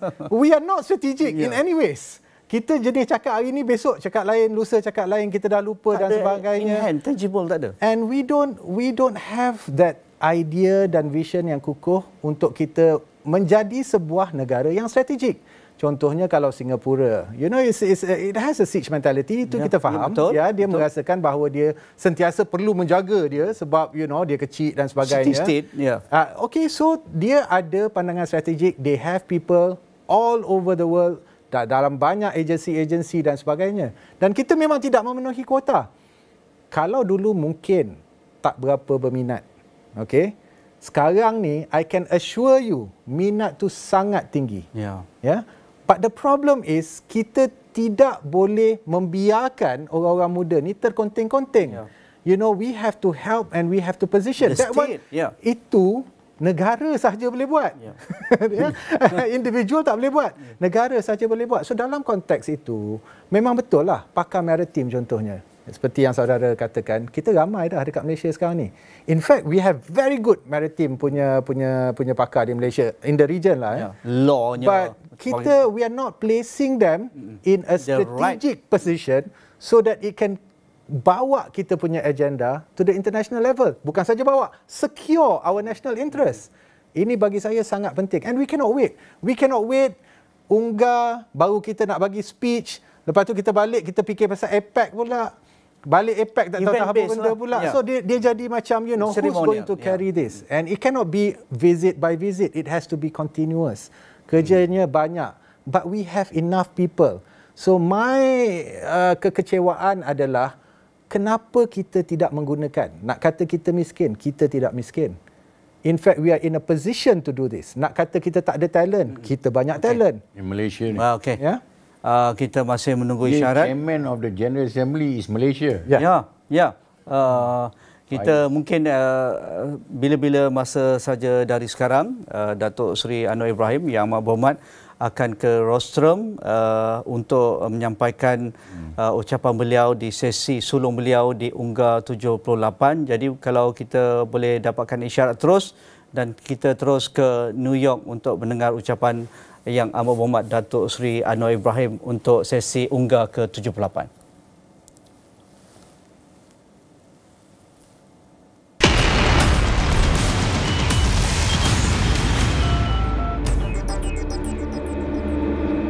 Yang amat berhormat. Assalamualaikum warahmatullahi wabarakatuh dan salam Malaysia Madani. Izinkan saya bagi pihak negara dan rakyat Malaysia mengemukakan pandangan ke arah keamanan dan kesejahteraan sempena Perhimpunan Agung PBB New York September 2023. Mr. President, when this August Assembly was established almost 80 years ago, the world was still reeling from the horrors of a catastrophic bloodletting that our nation's resolved should never be repeated. A decision profound in wisdom, magnanimous in intent, and bold in ambition was made so that the General Assembly would become the main deliberative, policy-making, and representative organ of the United Nations. A decision that manifested no less than the very strength and courage of our convictions. By giving equal voice to the sovereign nations of the world, the founders of the United Nations pursued a vision of a more democratic world predicated on the dictates of equity and justice. This was a vision that consigned to the past the predations of the strong of the weak, the strong over the weak, of the rich and powerful over the poor and the marginalized, and of the big powers over the rest. That vision, in my opinion, has been utterly shattered to pieces. Today, we find that the major powers and those that aspire to greater international status are increasingly casting the United Nations aside for smaller, supposedly more efficacious platforms. As the powers that be continue to pay lip service to the imperative of multilateralism, we see the emergence of minilateralism instead, effectively becoming fragmented configurations of power. Mr. President, we are living in a deeply polarized world. We are seeing major power rivalry unfolding with consequences that would negatively impact nations, especially the smaller ones in the regions of conflict. The upshot is that we are confronted with a geopolitical and geostrategic dilemma. While the major powers continue to assure that a binary choice is not being imposed, the reality for many is that it is the only choice offered. Unchecked, this will ultimately lead once again to a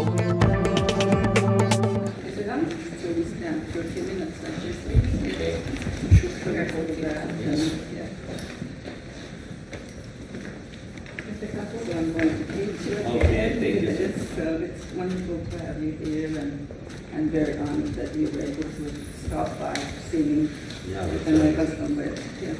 Thank you so much.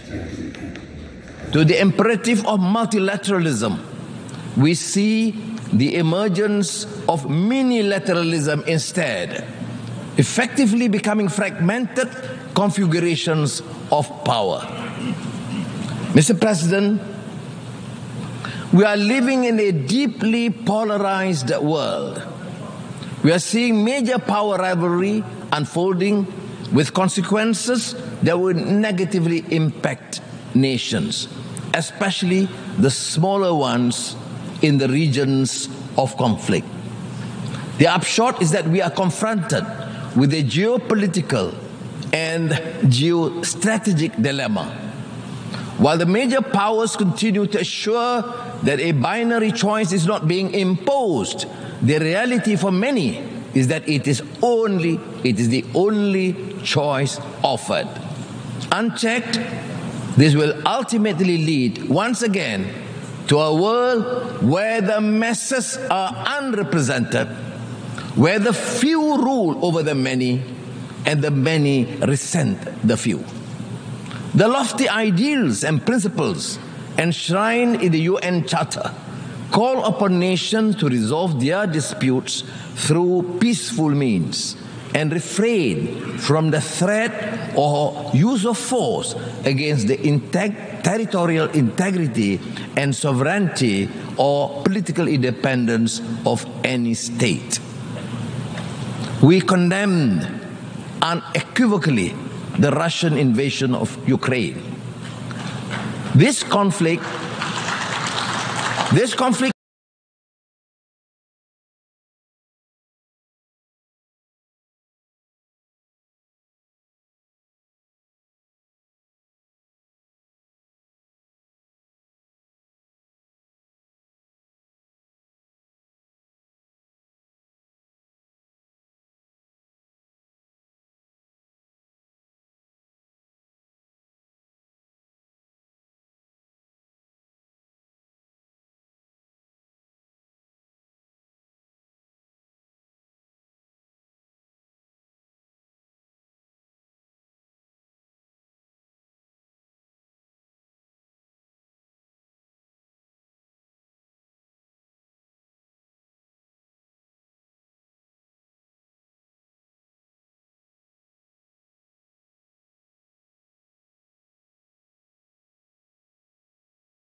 rightly belongs to them.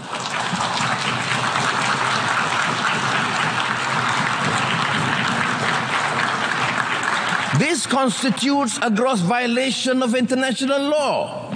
It also poses an insurmountable obstacle to a two-state solution, not to mention the continued killings.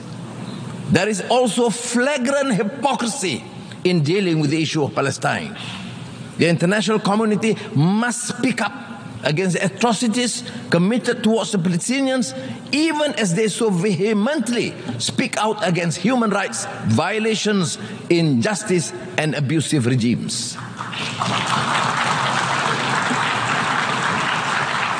On Afghanistan, Malaysia remains deeply concerned with the dire humanitarian situation in the country. This is especially so given that the country is grappling with its third consecutive year of drought and devastating locust infestation that severely undermined wheat harvests. On our part, Malaysia is committed to continue its existing people-to-people relations with Afghanistan, including through the provision of humanitarian aid. However, we remain resolute and firm in our call on the authority of Afghanistan to reverse their exclusionary and discriminatory policies against women and girls. Denying their right to go to school is a violation of the teachings of Islam, not to mention the UN Charter and the multilateral framework of human rights. They are also profoundly detrimental to the future of Afghanistan. Mr. President, we are deeply horrified by the continued post-coup violence and instability in Myanmar. This is currently among Southeast Asia's and ASEAN's biggest strategic and humanitarian challenges in recent years. The barbarism and depravity inflicted upon the people of Myanmar is indefensible and goes against the values or principles shared by the peoples and in the region and globally. The support of the international community, including the United Nations, is crucial to urge continuously and maintain the necessary pressure on the military authorities to reverse their course. Inasmuch as the principle of ASEAN centrality dictates the continued atrocities must end, Malaysia calls on Myanmar to immediately implement the ASEAN 5-point consensus towards achieving peace and stability in the country.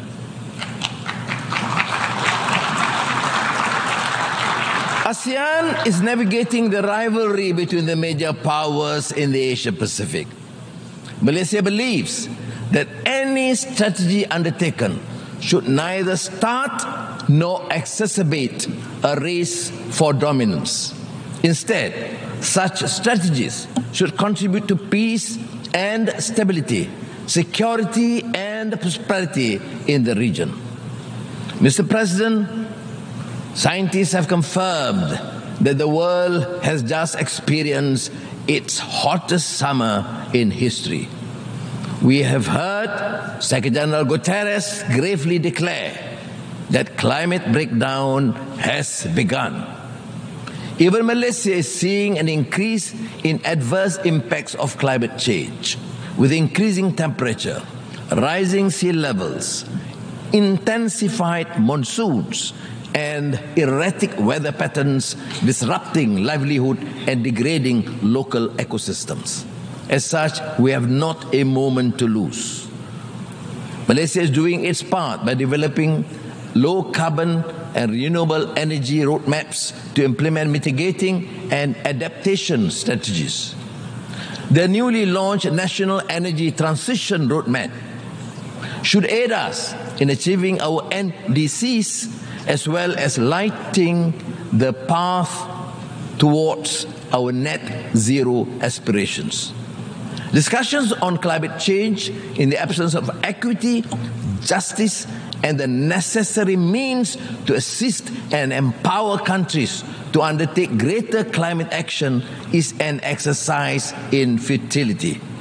We also urge the developed countries to fulfill their commitment of mobilizing $100 billion a year to support climate ambition endeavors of developing countries, while recognizing that trillions of dollars per annum will be needed in the near future.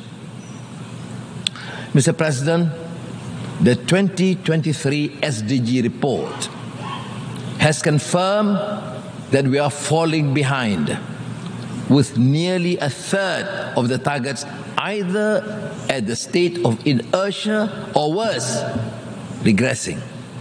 The global economy is also projected to continue to be weighed down by geopolitical uncertainties, supply chain disruptions, increase in commodity prices, as well as challenging financial conditions. This has widened the gap between economic growth and income, leading to a continuous disparity. As the growth in income fails to match economic growth, households become burdened with debt. We now have the super rich living side by side with the ultra poor. The contrast lies starkly in the things that matter: food on the table, shelter, access to quality education, healthcare. These factors cry out for drastic systemic reform, a total reset of global institutions that impact our lives. Or else we will continue to face widening inequality, setting apart nations and peoples. Mr. President, we are concerned over the emergence of a new form of racism characterized by xenophobia, negative profiling and stereotyping of Muslims. This is manifested in an alarming trend of hatred, intolerance, and acts of violence against Muslims and their sanctities. We are appalled by the legitimization of these acts under the feeble defense of human rights. Quran burnings are nothing but a clear Islamophobic act intended to incite hatred.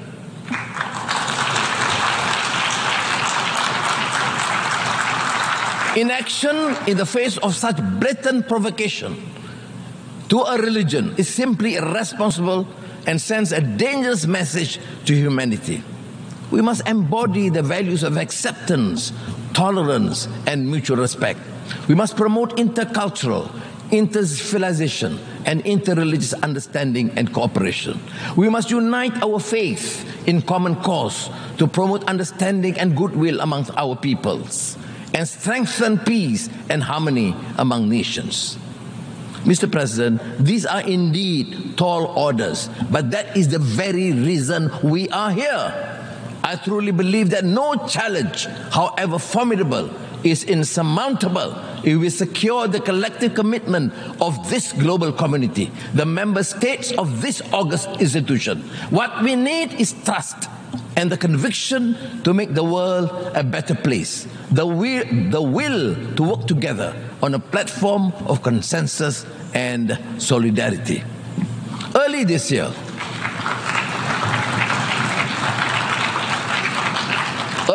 year, I introduced Malaysia Madani, a vision built on the pillars of core values that we believe are indispensable in any harmonious, thriving, and peaceful society.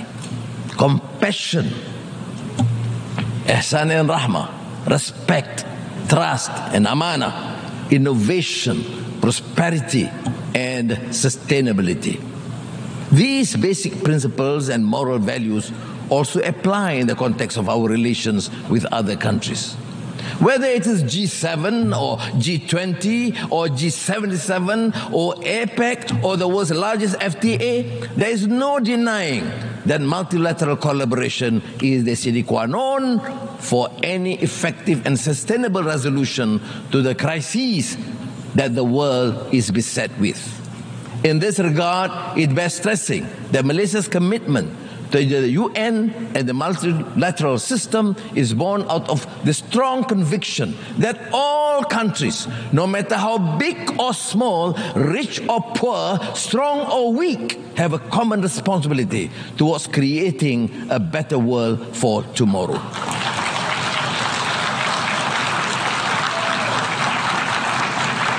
The world and our future it is what we envision and construct it to be. Malaysia believes we can achieve this through greater trust and strengthen multilateralism.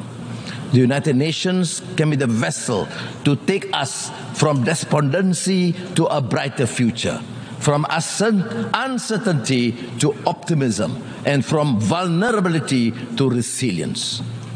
Terima kasih. Assalamualaikum. Terima kasih Yang Amat Berhormat.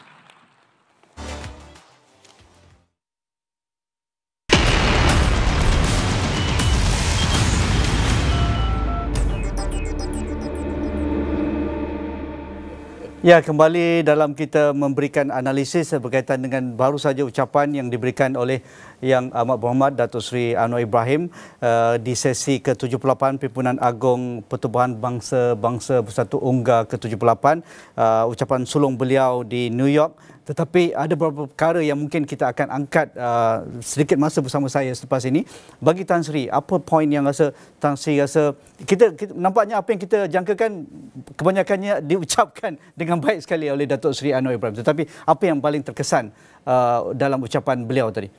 Saya fikir yang paling mustahak sekali ialah bila dia menjadi ucapan yang sulung di bangsa-bangsa bersatu, nampak ada penerimaan, acceptance daripada masyarakat yang atau yang mereka yang hadir dalam bangsa-bangsa bersatu, dan dia pula menyentuh soal-soal yang mustahak kepada aspirasi, kepada kehormatan, kepada masa depan dunia. Dan saya tengok dia betul-betul very passionate about it. Oleh kerana itu dia sentuh semua isu-isu yang penting yang menjadi persoalan antarabangsa, multipolar, kerjasama, perhentikan peperangan supaya semuanya boleh duduk, negara besar, kecil dan sederhana, semua mempunyai kedudukan yang sama rata. Jadi ini adalah intipati dalam mahu membina satu masyarakat antarabangsa yang mempunyai kesepakatan untuk membina dunia yang lebih baik bagi masa depan. Dan isu Islamofobia disentuh dengan baik. Palestin punya isu dia bercakap kuat. Ada satu kenyataan yang paling kukuh sekali. Afghanistan pun disentuh semua perkara-perkara yang sensitif tapi perlu. Jadi menunjukkan bahawa pendirian Malaysia amat jelas dalam isu-isu penting berkenaan dengan kesaksamaan, bukan keadilan, keihsanan. Jadi dia adalah satu perkara yang saya cocok dengan dia punya pembawaan kepada Madani. Malaysia Madani ini. Itu yang dia cuba untuk memberikan keyakinan kepada masyarakat antarabangsa bahawa ini adalah isu-isu utama dan penting. Mudah.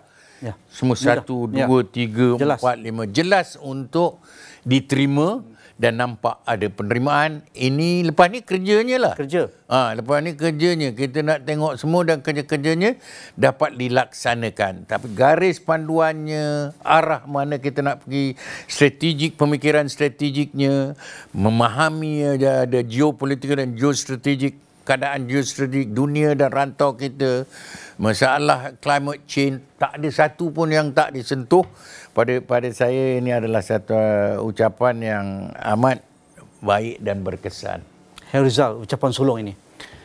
Saya nampak yang paling ketara bagi saya is the urgency. And itu agak clear di dalam ucapan Perdana Menteri kita bahawa masyarakat dunia sebenarnya tidak ada, there's no choice anymore. It's either we work together or we are going to fail miserably. Exactly. Jadi ini saya rasa adalah sesuatu yang kuat dan penting. Ini juga konsisten dengan apa yang telah diperkatakan oleh Perdana Menteri yang lepas. Sebelum ini, jadi saya rasa itu adalah sangat baik sebab kita perlu konsisten dalam pandangan, continuity. Jadi itu bagus. Dan satu lagi yang saya rasa agak menarik juga di sini adalah apabila Yang Amat Berhormat Perdana Menteri bercakap tentang, ada sedikit dalam Malaysia Madani, dia berkata tentang teknologi dan daya cipta. Dan saya rasa ini kita perlu pertingkatkan dan masyarakat antarabangsa harus faham bahawa krisis pembangunan dunia ini tidak semestinya ataupun tidak boleh diteruskan dengan bantuan aid sahaja ataupun bantuan kemanusiaan sahaja. Kebolehan teknologi harus ada di kalangan negara-negara, terutama sekali negara-negara kecil. Kerana kita tahu untuk mengeluarkan sesebuah negara daripada kemelut kemiskinan, teknologi adalah penting, dan untuk mencapai pembangunan sejagat dunia, teknologi adalah penting. Jadi itu dua perkara. Satu yang saya terkilat, kena ada terkilannya. Walaupun tentu sekali banyak yang boleh dikatakan dan masa yang tidak dikatakan masa tu. Tapi satu yang saya terkilan adalah tidak dicakapkan tentang reform United Nations itu sendiri. Malaysia selalu konsisten bahawa United Nations perlu reform. Dan saya ingat bahawa kita punya policy one country one vote itu kita memang champion. Dan itu membawa kita sebagai antara orang cakap leader negara-negara kecil atau negara membangun. Dan United Nations bagi saya untuk mencapai segala yang Yang Amat Berhormat Perdana Menteri dah katakan is urgent, I think the United Nations have no choice but to reform.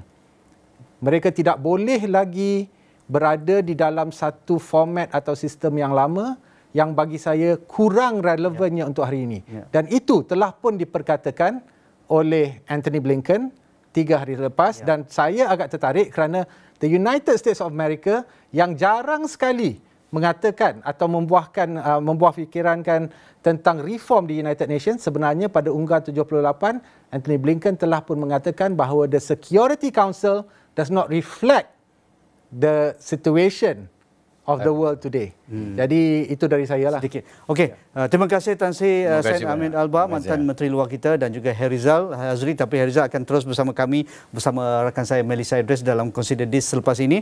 Jadi itu sahaja untuk kami memberikan ulasan dan juga pre-discussion berkaitan dengan ucapan sulung Yang Amat Berhormat Datuk Seri Anwar Ibrahim ke sesi ke-78 Perhimpunan Agung Bangsa-Bangsa Bersatu sebentar tadi. Jadi sekian sahaja bersama saya. Terus bersama bersama kami di Astro AWANI. Sekian, kita jumpa lagi.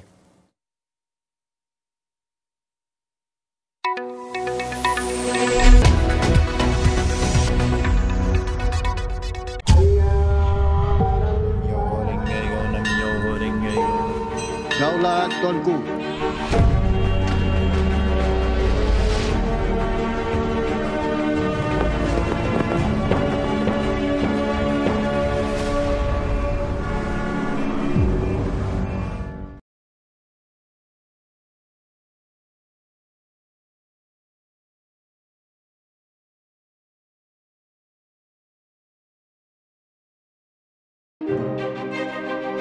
Asking the tough questions is what we do every day here on Astro AWANI. Catch me every weeknights at 10:30 PM across all AWANI platforms. Semoga tahun ni akan jadi the best season ever. Apa jadi kat anak aku? Memang kau yang aku cari, kau tak? Ni buat apa kat sana? Kalau bukan sebab aku, Sana takkan jadi pelacur. Thanks. You're wasting my time. Kita kena cancel show ni, okey? I dah tak boleh tolerate dengan perangai you ni, tahu tak?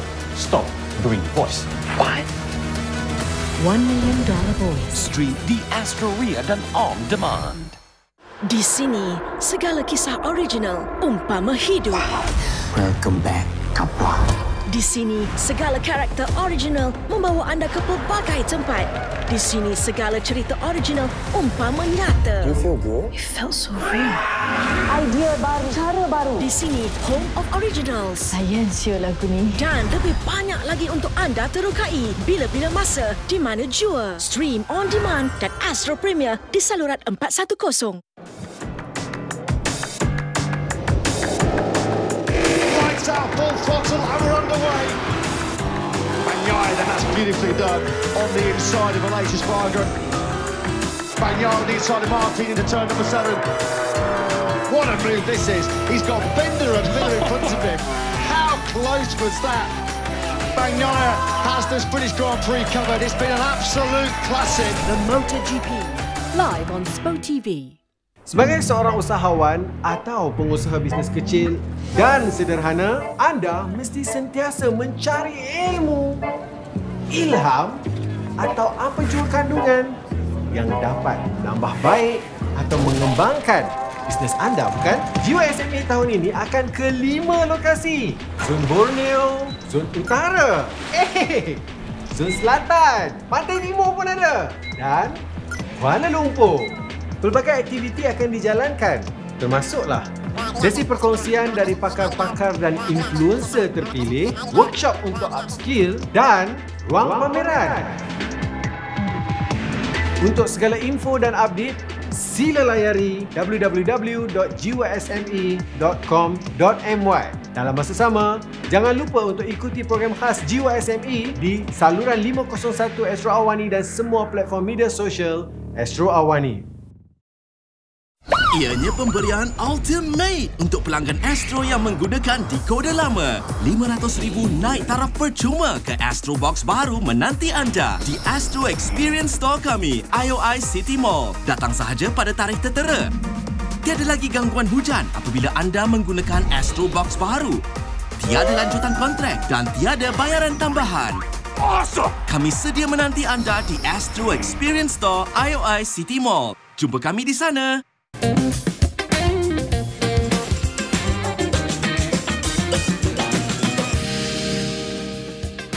Hello and good evening. I'm Melissa Idris. Welcome to Consider This. This is the show where we want you to consider and then reconsider what you know of the news of the day.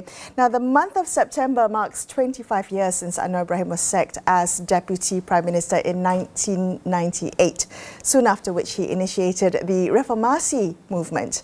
Now, tonight, 25 years later, Anwar is speaking in front of world leaders at the 78th UN General Assembly as the 10th Prime Minister of Malaysia. So on the show, I'll be speaking to analysts to dissect his speech, to analyse Malaysia's international standing and to discuss how we should position ourselves in an ever-changing world. Joining me in the studio is International Relations Analyst Herizal Hazri.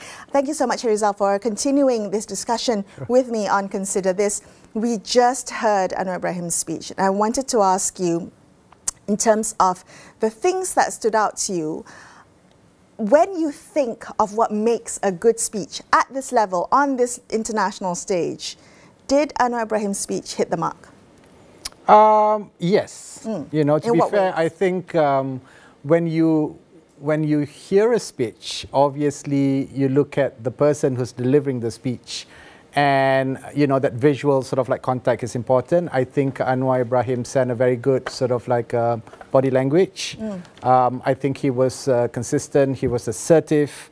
I think that's very important at the United Nations. I think he basically delivered the urgency that the world and the international community needed to hear. I think so. That was all good. In terms of the content, I see that it's consistent to Malaysia's position in the past, which is excellent.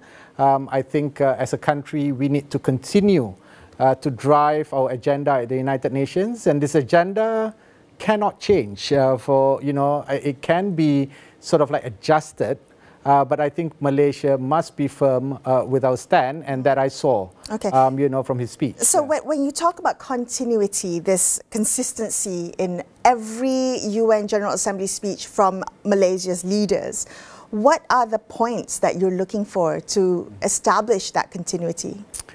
Well, you know, there are things that Malaysia has always been a champion, number one, and number two, that we are very concerned about. Right, so a champion, Malaysia has always been a champion of, you know, smaller nations, developing countries at the world stage. We have always been championing, the cause of the oppressed, you know, all over the world. We have always been very consistent about, you know, our stand in terms of, major powers' role, in terms of war, where essentially, you know, we are very firm that no country should invade another sovereign country. So those are the key points that I always look out for, and I'm very glad that it came out tonight.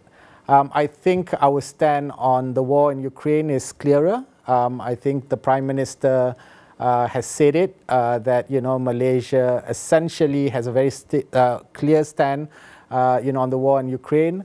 And I think on Afghanistan is also quite interesting, because not only we just talk about Afghanistan as a country that is war-torn, a country that is facing a lot of problems, but we also state our firm commitment to engage the government of Afghanistan, that, you know, the oppressed policy or oppressive policy against women, to be educated is something that we do not support. And I think we did an interview on Afghanistan maybe a couple of years ago, and there was questions of whether if Malaysia should engage Afghanistan or not. And I remember vividly in that interview I mentioned that Malaysia as a country should continue to engage Afghanistan, just like how we engage Myanmar. It doesn't mean that we agree with everything that the government or the, whether if it's accepted or not, the so-called government or leadership in Afghanistan is, or the so-called government or leadership in Myanmar is. But as a country, we have to play a role to continue to engage them and to assert, things that we feel is important, because isolating any countries is not a good idea. Okay. So he covered quite a lot of ground in that 15, I mean, they only get 15 minutes anyway before the red light comes on, right? So he covered quite a lot of ground: climate change, SDGs, Palestine, Afghanistan, Myanmar, Islamophobia. Was there anything that he missed?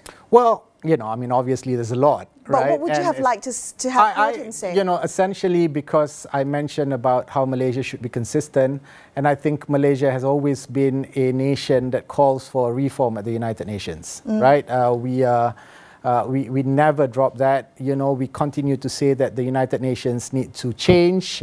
It needs to realign itself with the current, trend of the world. As a platform that we feel still, carries most of the, countries' voices. It needs to really figure out what's next. Having the normal, our Prime Minister mentioned that, the stage was initiated, 80 years ago. but today this stage enough to me, right? Yes. So that kind of reforms at the United Nations, I think, is important. One country, one vote, for instance, is important. The reform of the Security Council at the United Nations is actually very important. The question of veto power at the United Nations is very important. We have always brought this agenda, and we are one of the countries that has always been consistent. We say it year in, year out. We put our commitment to the United Nations, but that's not unconditional. We continue to say that we are always a committed member of the United Nations. Right. However, this body needs to reform. I have to ask you though, Prime Minister Anwar Ibrahim also alluded to this. This is an era that is marked by skepticism, by skepticism about international institutions, about multilateralism. Does the UN, as a global platform, does it still hold significance, this UN General Assembly, as a place to discuss global issues, as a place for world leaders to really come together? Is it still that platform that we turn to? Well, that's the problem, right? We can't help to be a skeptic because, as I mentioned earlier, that, UNGA 78, you have only one of the 5 founding members present. And the fact that Washington, D.C. is probably like a couple of hours away from New York, probably, Biden can't say no to it.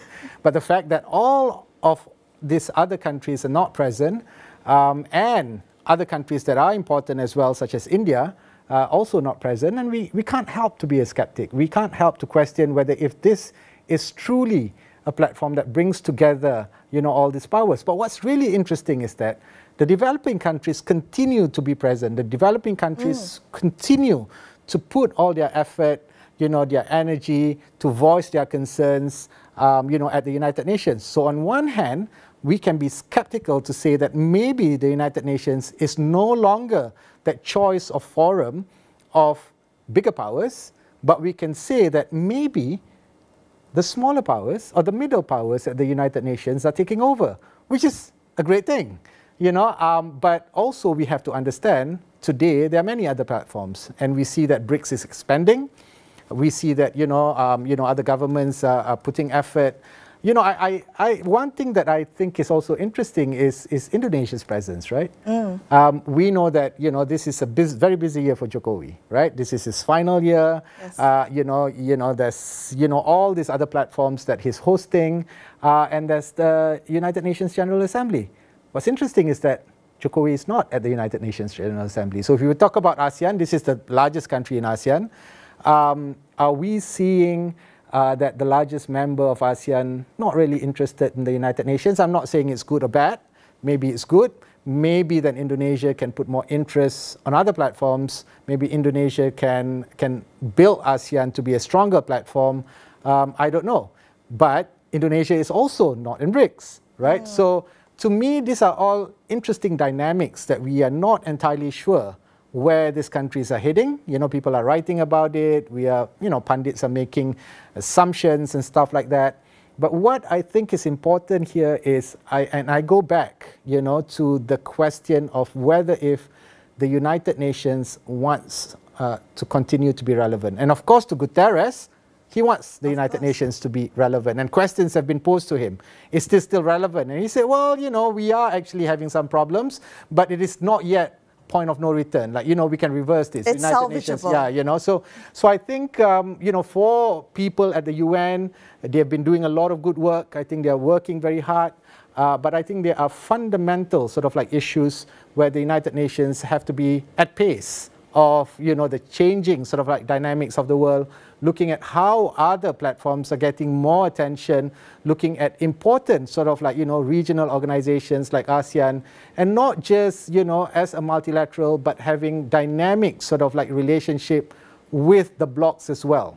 The United Nations and ASEAN, what is that dynamic relationship that we have not seen yet? Okay, so we're going to come back to you, Herizal, in a little bit and get more of your thoughts on the speech. But right now, we're going to cross to the United Nations headquarters in New York, where Howard Lee joins us. He's an MP for Ipoh Timur, member of the Consultative Council for Foreign Policy. He's part of the Malaysian delegation there with the Prime Minister.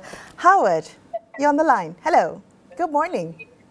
I'm good. Hi. How are you? Howard, good, thank you. So we've just heard the Prime Minister's speech. can I ask you how you would describe what the primary objectives of the Prime Minister was in trying, with that speech? What was he trying to achieve by delivering that particular speech to that particular audience? I think, number one, thank you for inviting me. I think what we saw and what we heard from the Prime Minister just now, who's literally on my right, they're doing photo ops at the moment. What really wanted to be, what it sounded like and what it really did come across as was that it was a fiercely independent and powerfully, I would say, powerfully delivered critique of what is happening in the United Nations right now, where essentially we see people who shouldn't be there, weren't there, and essentially it's the rise of minilateralism. It's a strong critic against multilateralism, minilateralism that is happening right now, and it's a strong call for a return to real multilateralism. I think that's one of the key points at the start of the speech. And really, in the middle of the speech, where it was a projection of Malaysia's leadership and the current government, Malaysia Madani's, the unity government's leadership in the region, and also a strong projection of Malaysia as a global middle power. I think that message was what was sent in the speech. Okay, so I want to ask you, since you've been there, when you speak to the delegates who are at the General Assembly, how do they view Malaysia's international standing? What is Malaysia's brand, so to speak? I think Malaysia's brand has just suddenly been reinvigorated, certainly with Dato' Sri Anwar Ibrahim as the Prime Minister, and we keep hearing Dato' Sri Anwar Ibrahim has been seen and heard as the Prime Minister in waiting for the last 20-something years. And finally, he's now the Prime Minister and here addressing the United Nations. There's huge excitement. There was great anticipation in what he had to say, and now he said it. Definitely it's met lots of expectation and exceeded expectation, especially in the way he and Malaysia, the Malaysian delegation, has projected leadership. Okay. So Howard, so we all heard the speech that he gave, but what I'm curious to know is what he's saying to all the Fortune 500 companies that he's been meeting with. What is he telling them about Malaysia, about his administration and his leadership to boost investor confidence? I want to know what he's promising them. I think, number one, it's a strong message of clarity in policy. A strong message that Malaysia is open for business, and strongly so. And it's also a case of the clarity of policy of the current government, that maybe there was a bit of a slow start because we had to deal with a lot of institutional inertia issues upon taking over of the government. But essentially, Malaysia is open for business. There's clarity of vision, strong emphasis on NETR, the National Energy Transition Roadmap. And in that, there was lots of excitement in terms of feedback that came from the Fortune 500 companies. So Malaysia is open for business. We have clarity of policy, and we are not just waiting, but working hard in attracting investors to come and realize their investments in Malaysia. Howard, thank you so much for speaking with me. We're going to take a very quick break here and consider this. We'll be back with more on the Prime Minister's maiden speech at the 78th UN General Assembly. Stay tuned.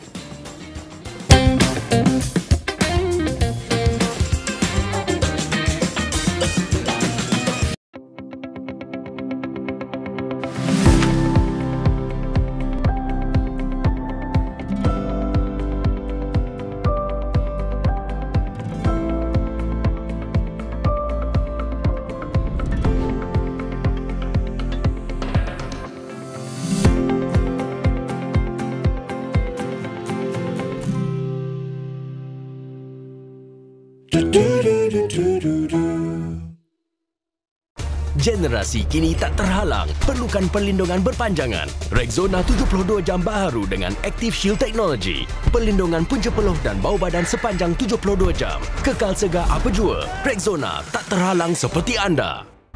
Universiti Kuala Lumpur mercutanda pendidikan MARA. Sertai kami bagi pengambilan ke program persediaan diploma, ijazah dan pasca siswaza hari ini. Layari unikl.edu.my.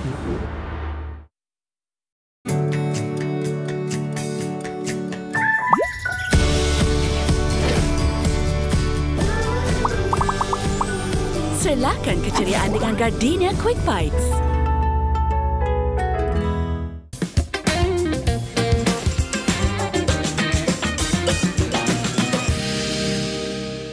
Hi, welcome back to Consider This. I'm Melissa Idris. I've got Herizal Hazri in the studio with me, international relations analyst, and we're going to be discussing the Prime Minister who took centre stage at the 78th General Assembly, 78th session of the United Nations General Assembly, and that was his maiden address as the 10th Prime Minister of Malaysia. Joining me on the line is Elina Noor, She's a senior fellow with the Asia program at the Carnegie Endowment for International Peace. Elina, thank you for joining me on the show today. I'm hoping you can help us cut through the diplomatic language of that speech and share what you think the Prime Minister's speech was really about. Just in plain terms, what do you think it was that he was trying to get across? Well, thanks for having me on again, Melissa. It's good to see you. So, I think honestly, the Prime Minister was pretty frank in his remarks. He had some very forceful words to say about many of the crises the world is facing today, and you probably covered those with Herizal earlier. And I don't think he was very circumspect about how he felt about Afghanistan or about Palestine or about the future of multilateralism. So in essence, I would sum up his speech as, we need to do more and do it better and effectively. And he stuck to the assignment, right? As the youngsters on social media these days say, he understood the assignment. He followed the theme of the UNGA 78th session and spoke about SDGs, about trust and global solidarity. Was there anything that you found particularly noteworthy, Elina? I really appreciated his themes of standing up for women and girls when he spoke about Afghanistan in particular. I thought that was a little unexpected, at least on my part. But I also really appreciated his calls for justice and equity when it comes to reforming and resolving some of the problems that we face today. And I think that was part of his Malaysia Madani message, but it was really important to underscore those traits, particularly when talking about the climate crisis, for instance. How do you interpret what he was trying to say about that binary choice when he talked about the reality for many smaller countries is that there seems to be a binary choice between major powers? How are you understanding that, particularly in the context of the new global world order currently? Yeah, and again, he was being very candid and frank about that, because we hear a lot of this, don't make us choose, we're having to choose, particularly by leaders and policy thinkers in Southeast Asia, having to choose between the United States and China. And the reality is, despite what both powers say, they are making us choose, and they're making us choose in very different ways, whether it's, small decisions in terms of business and investment, or whether it's in larger decisions that are systemic and structural, such as what type of 5G infrastructure to install in our countries. These are choices that are being made every day that add up to larger strategic choices. And so I think the Prime Minister, having said it out early on in his speech, made it very clear that we're not going to be put into this position, but we're going to try to navigate it, which is what I think the purpose of him being in the United States right now is all about, meeting with investors and trying to carve out that strategic space for Malaysia. Where do you think Malaysia should position ourselves? I'm curious to know, going forward under the leadership of Anwar Ibrahim's 10th Prime Minister, how do you think Malaysia should position ourselves in an international setting? I think it's not enough for us to just proceed on a one-to-one basis in terms of, okay, for the South China Sea issue, we're going to take a particular stand. On investment, we're going to take a particular stand. On trade, we're going to take a particular stand. It's not enough to do that. It's necessary, but insufficient.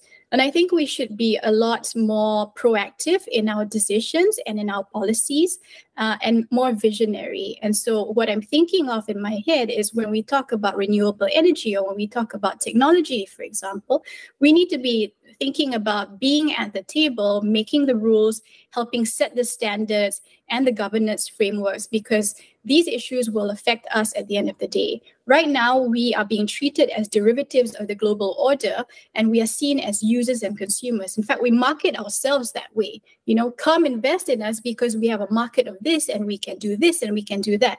That's not enough. We have to be at the table. We have to help make those decisions that shape the game. It's not enough for us to be mere players. Elina, thank you so much for your insights. Elina No, Senior Fellow with the Asia Program at Carnegie Endowment for International Peace. Let's come now to Herizal Hazri in the studio with me. Herizal, can I come back to something that Elina alluded to, something you talked about earlier, the fact that the middle power is growing. So the superpowers are you know, perhaps shying away from the UN stage. But when we talk about the middle powers, and I'm reminded by something Professor Denny Kwa from the Lee Kuan Yew School of Public Policy said, that he said, beyond the US and China, I think 80% of humanity is left. So we are 80% of humanity outside of the US and China. And we are a force to be reckoned with. We have agency and we have strength. So when you think about that and the agency that middle power countries have, how do we move forward outside of the, you know, the shifting superpowers of the world? Well, I think there are two parts two parts answer to your question. Number one is obviously the global sort of like, you know, power rivalry and how these middle powers are actually positioning themselves. Now, unfortunately, from my lenses, is that most countries in the world are very selfish, right? Countries they are there to basically achieve certain goals, and that's normal. You know, we expect that. And they are doing a great dance in terms of this power rivalry for whatever that they can achieve out of it, whatever that they can benefit, they can win, they'll take it. And Malaysia is, you know, we play that game as well. You know, whenever that we feel it's good, convenient, profitable for us to engage with one superpower will do that. And if we feel that we need to criticize the other superpower, we do that as well. That's the practicality part of international relations. And that happens. You can't change that. The second part is the more important part, I think, which is essentially whether if the middle power actually wants to play a bigger role. Now, we keep on saying this. We keep on saying that middle powers can bring themselves together. They can change the world. They know that, you know, if whatever happens, they'll be the most affected, blah, blah, blah, so on and so forth. But there's a great challenge in bringing the middle powers together as well. Because if they're busy dancing, profiteering from, you know, the big power rivalries, they're probably not organized enough to take that leadership. So I think the second question is the question that we need to address, right? And I do think that Malaysia is placed well to try and galvanize, you know, the middle powers so that we have some strategic direction. We can have a say, we can form coalitions, so on and so forth. I remember when I was, you know, busy proposing and writing and getting it approved of what I call the International Coalition for Food Security. And we got it approved. We actually got countries to sign so that we can be part of middle power countries where we can address the food security ourselves. Because the fact of the matter is that most of this food production is actually within the middle powers, right? But we have to import grains, we have to import fertilizers. We don't have the latest technology for agriculture, for instance, to sustain. And at times, we are too busy exporting because we want to make money. So there are changes that we can make within a coalition, a group, that could actually address the issue of food shortage. Right. Now, that was approved, but obviously, I don't see it being implemented or it being done in a good way that we can see some example of how you can use the middle power leverage. Herizal, thank you for sharing your insights with us, spending your evening, your Friday evening with us. Appreciate your time. That's all we have for you on this episode of Consider This. I'm Melissa Idris, signing off for the evening. Thank you so much for watching, and good night.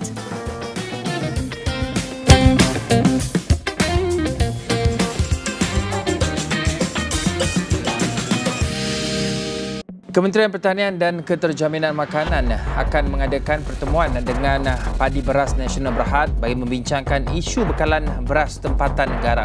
Tuntutan China di Laut China Selatan, Kementerian Pertahanan MINDEF sentiasa bersiap siaga bagi menjaga perairan dan kedaulatan negara dalam menghadapi sebarang kemungkinan.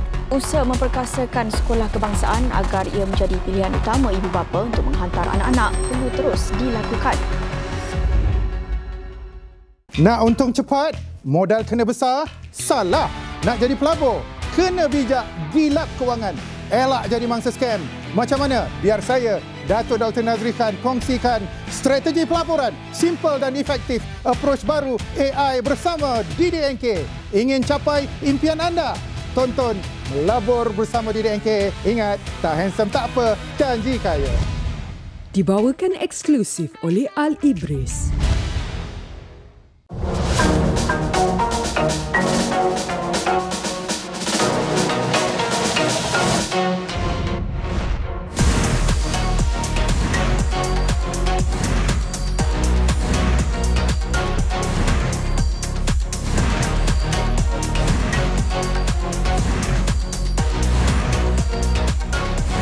All Stars Gegar Vaganza mulai 24 September di saluran-saluran berikut.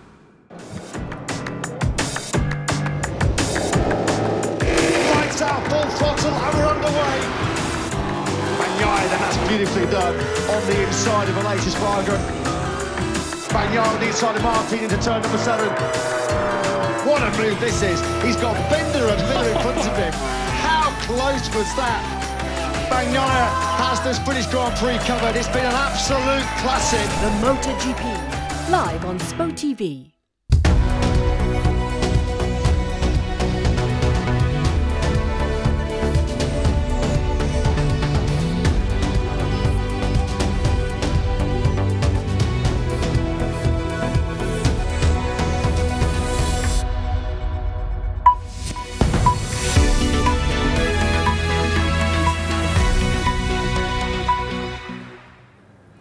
Hello and good evening, I'm Fana Shah and you're watching AWANI Tonight.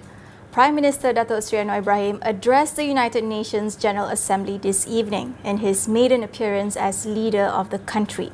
In his speech, Anwar called for a concerted multilateral effort spearheaded by the United Nations to resolve conflicts and humanitarian crises. The world, he said, is deeply polarized, where major power rivalry unfolds with consequences that would negatively impact nations, especially the smaller ones in regions of conflict. Today, we find that the major powers and those that aspire to greater international status are increasingly casting the United Nations aside for smaller, supposedly more efficacious platforms. As the powers that be continue to pay lip service to the imperative of multilateralism, we see the emergence of minilateralism instead, effectively becoming fragmented configurations of power. Mr. President, we are living in a deeply polarized world. We are seeing major power rivalry unfolding with consequences that would negatively impact nations, especially the smaller ones in the regions of conflict. The upshot is that we are confronted with a geopolitical and geostrategic dilemma. While the major powers continue to assure that a binary choice is not being imposed, the reality for many is that it is the only choice offered. Right, that was a snippet of the PM speech at UNGA. Now we have with us Arina Najwa, Director of Bauer Group Asia, to share her thoughts. Thank you for joining us, Arina. Right, Let's get your thoughts on Anwar's first appearance as PM in one of the largest gathering of world leaders here. What were the key points that stood out to you? I think firstly, the Prime Minister touched on very key issues that kind of balance out the progressive nature that he wants to take. Also, at the same time, still maintain the local interest. So, for example, he talked about Ukraine, and he stood against, the invasion of Russia into Ukraine. He also spoke out against Palestine, and we know in Malaysia that's an issue that's very strong, and it's something that we care about deeply when we're talking about the genocide of the Palestinians. In addition to that, he also took a stance on Afghanistan. Interestingly, he said Malaysia still wants to continue our people-to-people relations. So I thought that was interesting because there was no acknowledgement of the government per se. So acknowledging that there could be some relations, but no strong issue of recognizing them as a government, while still condemning the fact that they are discriminatory towards women. At the same time, we saw towards halfway through the speech and big issue of climate. So that's also a very progressive stance. So I feel it was a good take, a strong stance of the Prime Minister talking about the key issues and current issues that are happening today, while still, kind of maintaining that local interest and still talking or linking it back to what the locals care about. Right. Arina, one of the main things that were raised also by PM Anwar is the rising polarization and rivalry between major powers of the world. Now, how do you foresee developing nations as well as, small countries like Malaysia navigate these challenges? Yep. I think in Malaysia, we are, kind of strategic in terms of our location. And also in the future, this is where, a lot of things are happening within the region. There's a lot more population will grow within ASEAN and will double in the next, few decades. So a lot of attention will be in this region, and especially if we're looking at, the tension between US and China and their influence within the region as well. So I think here, Malaysia, although we are small, we still have things that, the global powers care about. Number one, resources. So especially if we're looking into renewable energy, rare earth is something that Malaysia has, something that we can produce. So that could be a leveraging point for us and the global powers. Second, also trade routes. So going back to the point about, our, relationship between US and China, which will prevail. So Malaysia has been quite smart in taking friends to many, enemy to none kind of approach. So I think here, this is when Malaysia can be strategic. That although we're not a very large market, we are still very strategic in terms of the resources that we have and also the location that we're in. Right. Talking about trade ties as well as, market in Malaysia, Anwar also attended a series of engagements with big name companies. You see Google, Amazon as such, to spur investments in Malaysia. Now, Malaysia have had a couple tough years on the investment front. Has he sent the right messages, with these engagements? And will they help actually send out a message to the investment community of their views or improve their views on Malaysia? I think definitely. I think the first thing, that the Prime Minister has done is kind of show force of stability. I think a lot of other countries or companies weren't sure of what's going to happen in Malaysia, especially in the last 5 years. So I think this is a show force of, stability, and there's some continuity that they can expect from the country. So that's a good sign. Second, the Prime Minister showed that Malaysia is open. So really calling into a lot of investments and companies to come in and invest into the country. I think what will kind of make or break some of these decisions are the implementations and actually going into the details of, expanding in Malaysia. Because, there might be some clauses or some regulations that, some of these corporations may or may not want. So it really boils down into those types of negotiations. But overall, I think, the Prime Minister has set the right tone in showing that Malaysia is open and Malaysia is willing to kind of, listen in and, accept some of these foreign investments. Yeah, there's definitely some positive strides towards, making a name for Malaysia in the international community. Thank you so much, Arina, for your views. Right. Datuk Sri Anwar Ibrahim's visit to New York was also marked with a whirlwind of engagements. During a series of meetings with business executives, the Prime Minister assured that Malaysia is actively pursuing administrative and economic reforms to create a more favourable business environment for international investors. Anwar said his government is doing its utmost to rectify past mistakes which saw the country's progress and socio-economic development being stymied after decades of progress. Notably, Anwar met with representatives from 15 Fortune 500 companies, a list that included industry giants such as Airbnb, Amazon, ConocoPhillips and Kimberly-Clark. He also held separate meetings with Google, Boeing, Medtronic and Siemens Healthineers. The finance minister said these companies also expressed their desire to expand their operations and business in Malaysia. On the diplomatic front, Datuk Sri Ibrahim also engaged in discussions with his counterparts from Thailand and Iraq on the sideline of the 78th United Nations General Assembly in New York. It was Anwar's first official engagement with Seta Tevisin since the Thai property developer became Prime Minister last month. They discussed various issues, including strengthening bilateral ties, borders and the peace process in southern Thai. Meanwhile, during the meeting with his Iraqi counterpart Mohammad Shia al-Sudani, the leaders discussed new areas of cooperation. According to Anwar, Malaysia will reopen its embassy in Baghdad, Iraq, which has been closed for the past 20 years. Anwar also spent some time meeting with United States President Joe Biden's climate envoy, John Kerry. Anwar expressed Malaysia's desire to continue working with the US on the transition to renewable energy, methane gas emissions reduction, climate finance and technology. We'll go for a quick break. Stay tuned for more.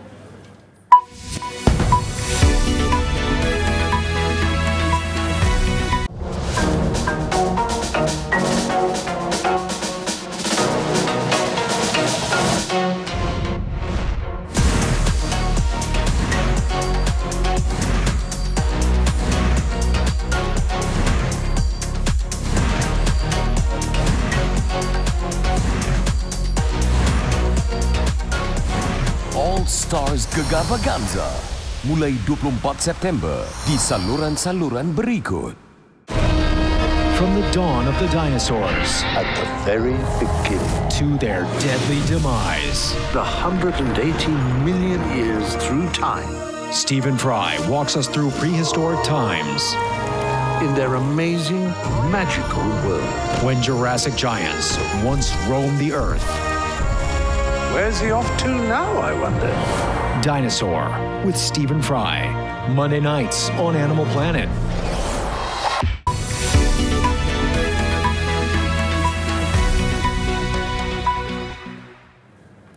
Welcome back. The National Disaster Management Agency, or NADMA, will be monitoring 89 districts identified as flood disaster hotspots during the monsoon transition phase. According to Minister in the Prime Minister's Department for Sabah Sarawak Affairs and Special Functions, Dato' Armizan Muhammad Ali, of the 89 areas, 77 of them suffered from recurring floods. Saya telah arahkan NADMA untuk melihat kepada 89 daerah ini untuk dipastikan kesiapsiagaan jawatankuasa pengurusan bencana di peringkat daerah. Koordinasinya, komunikasinya, termasuklah kebersamaan dengan NGO-NGO yang ada di negeri dan daerah yang boleh membantu. Antara daerah itu?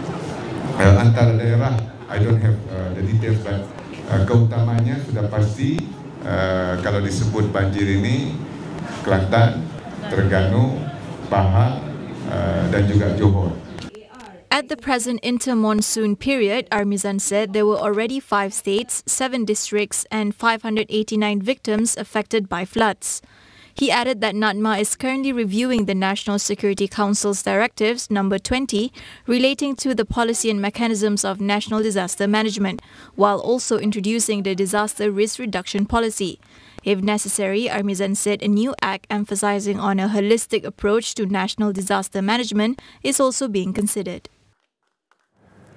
Food Panda owner Delivery Hero is in discussions to sell its food delivery business in selected Southeast Asia markets. Food Panda has also confirmed to CNBC that it is conducting its latest round of layoffs to become more agile as well as to streamline operations.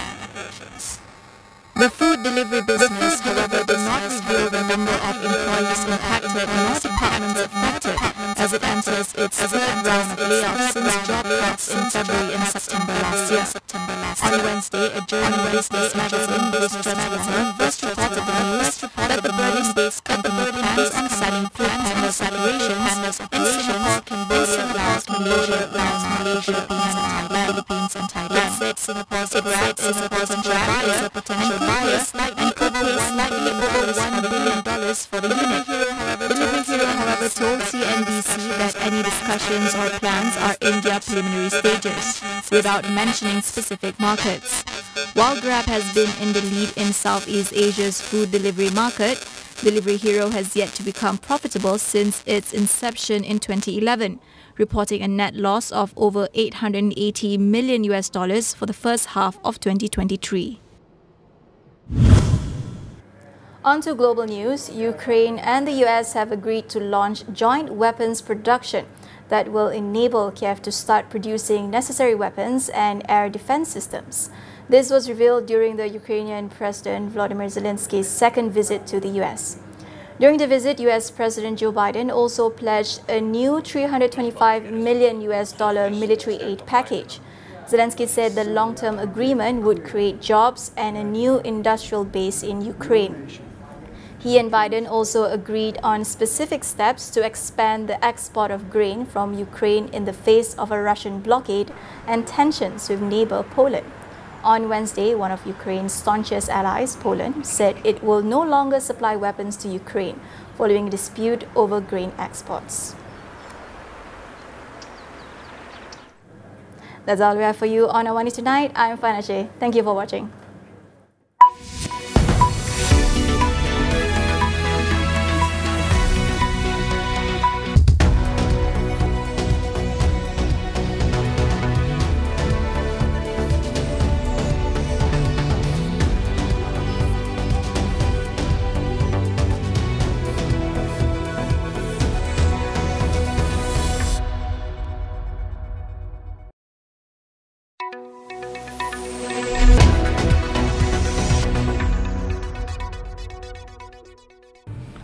Assalamualaikum warahmatullahi wabarakatuh dan salam Malaysia Madani. Izinkan saya bagi pihak negara dan rakyat Malaysia mengemukakan pandangan ke arah keamanan dan kesejahteraan sempena Perhimpunan Agung PBB New York September 2023. Mr. President, when this August Assembly was established almost 80 years ago, the world was still reeling from the horrors of a catastrophic bloodletting that our nations resolved should never be repeated. A decision profound in wisdom, magnanimous in intent, and bold in ambition was made so that the General Assembly would become the main deliberative, policy-making, and representative organ of the United Nations. A decision that manifested no less than the very strength and courage of our convictions. By giving equal voice to the sovereign nations of the world, the founders of the United Nations pursued a vision of a more democratic world predicated on the dictates of equity and justice. This was a vision that consigned to the past the predations of the strong of the weak, the strong over the weak, of the rich and powerful over the poor and the marginalized, and of the big powers over the rest.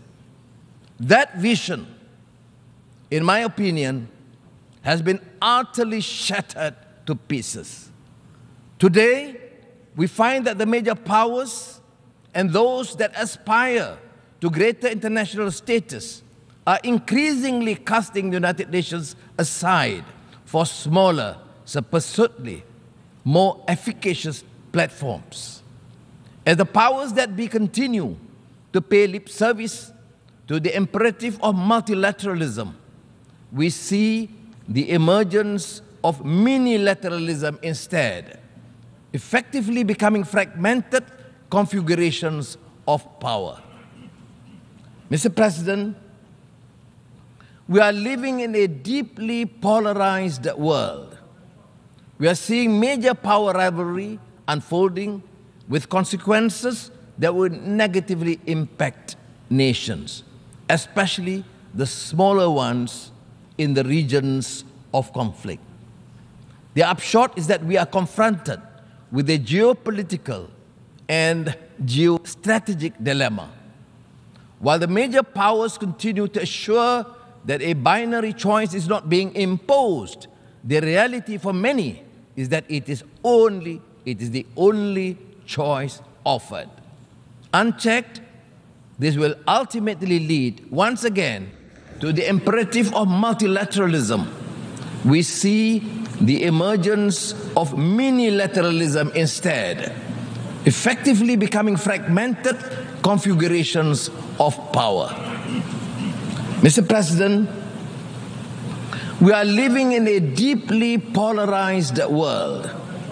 We are seeing major power rivalry unfolding with consequences that will negatively impact nations, especially the smaller ones in the regions of conflict.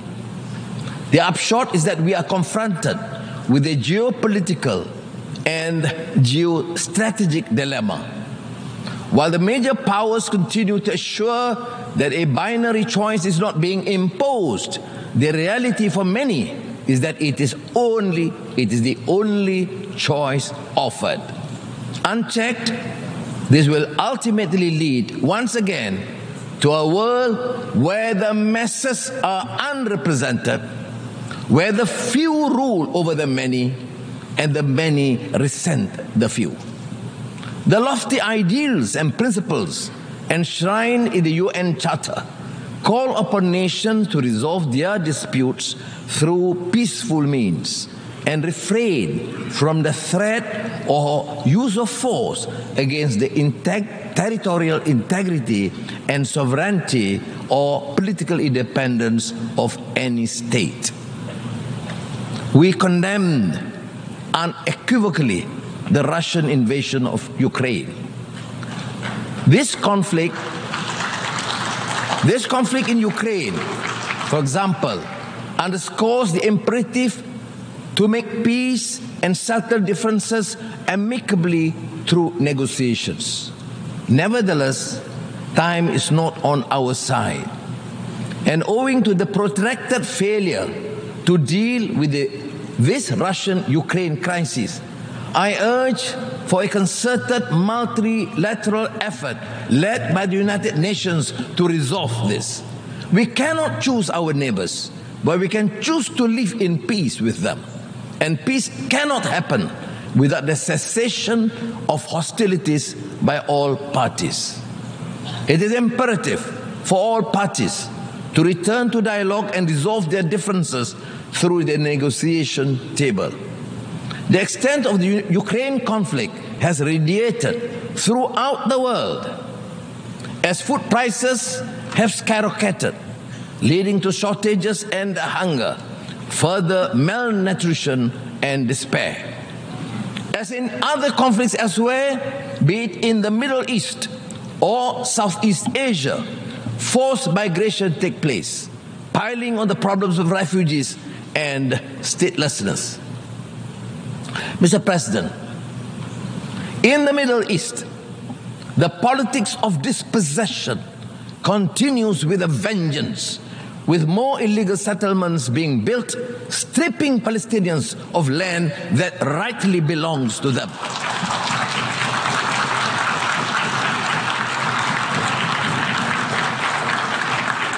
This constitutes a gross violation of international law. It also poses an insurmountable obstacle to a two-state solution, not to mention the continued killings.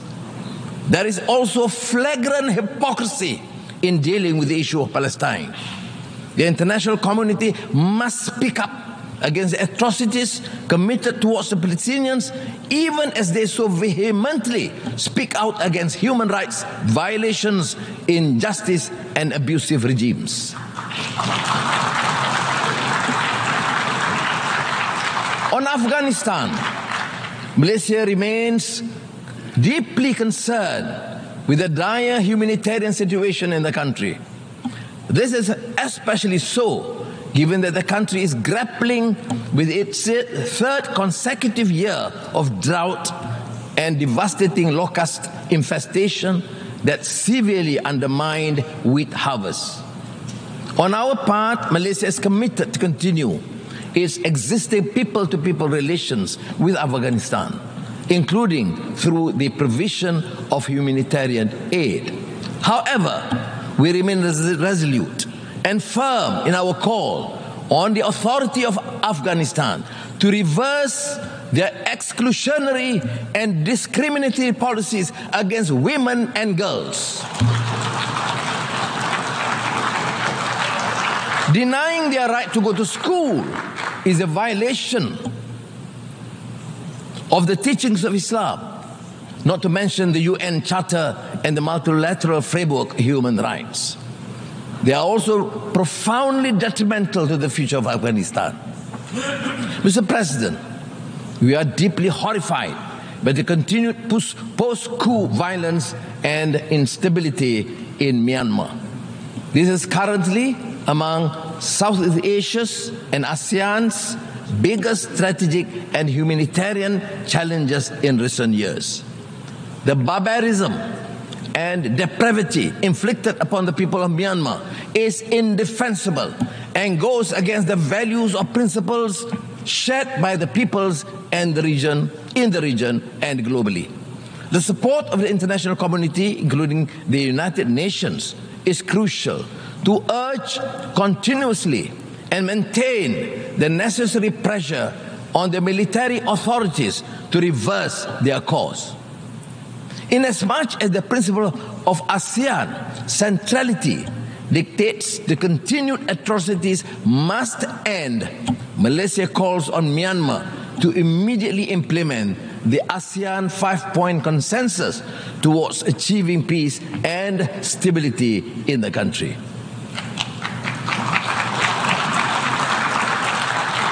ASEAN is navigating the rivalry between the major powers in the Asia-Pacific.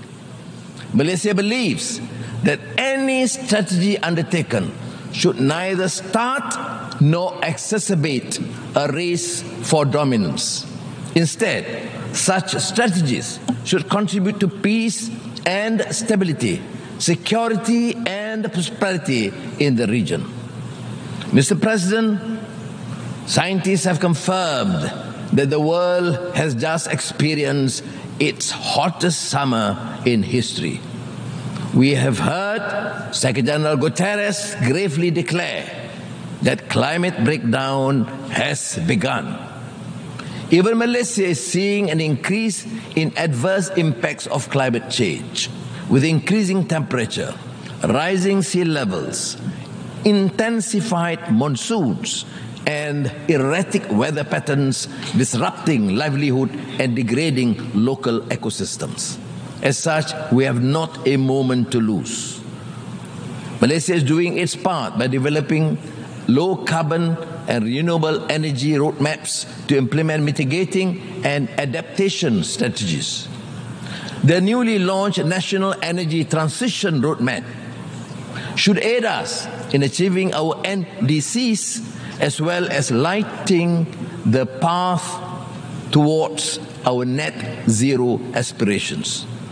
Discussions on climate change in the absence of equity, justice, and the necessary means to assist and empower countries to undertake greater climate action is an exercise in futility. We also urge the developed countries to fulfill their commitment of mobilizing $100 billion a year to support climate ambition endeavors of developing countries, while recognizing that trillions of dollars per annum will be needed in the near future. Mr. President, the 2023 SDG report has confirmed that we are falling behind, with nearly a third of the targets either at the state of inertia or worse, regressing. The global economy is also projected to continue to be weighed down by geopolitical uncertainties, supply chain disruptions, increase in commodity prices, as well as challenging financial conditions. This has widened the gap between economic growth and income, leading to a continuous disparity. As the growth in income fails to match economic growth, households become burdened with debt. We now have the super rich living side by side with the ultra poor. The contrast lies starkly in the things that matter: food on the table, shelter, access to quality education, healthcare. These factors cry out for drastic systemic reform, a total reset of global institutions that impact our lives. Or else we will continue to face widening inequality, setting apart nations and peoples. Mr. President, we are concerned over the emergence of a new form of racism characterized by xenophobia, negative profiling and stereotyping of Muslims. This is manifested in an alarming trend of hatred, intolerance and acts of violence against Muslims and their sanctities. We are appalled by the legitimization of these acts under the feeble defense of human rights. Quran burnings are nothing but a clear Islamophobic act intended to incite hatred.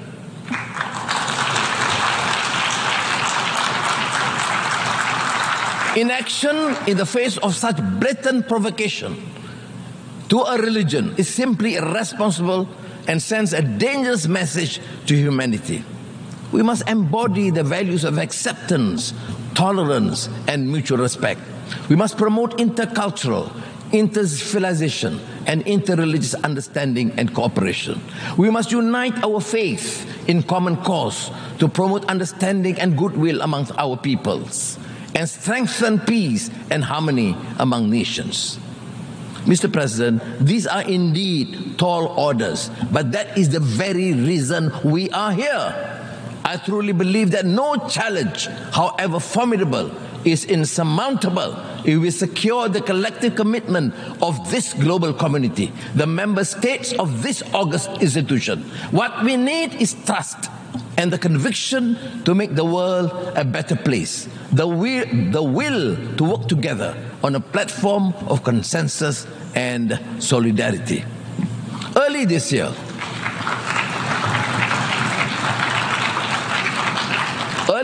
I introduced Malaysia Madani, a vision built on the pillars of core values that we believe are indispensable in any harmonious, thriving, and peaceful society.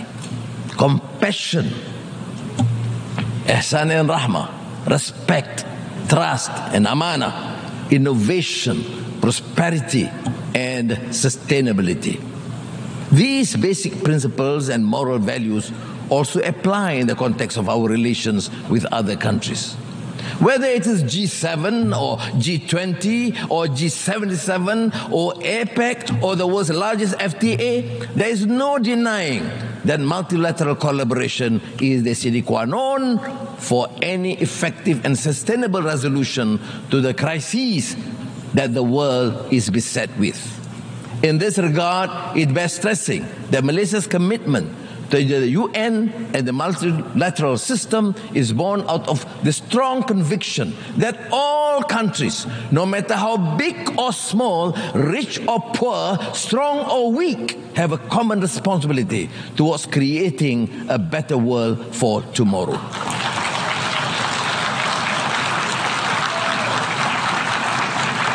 The world and our future it is what we envision and construct it to be.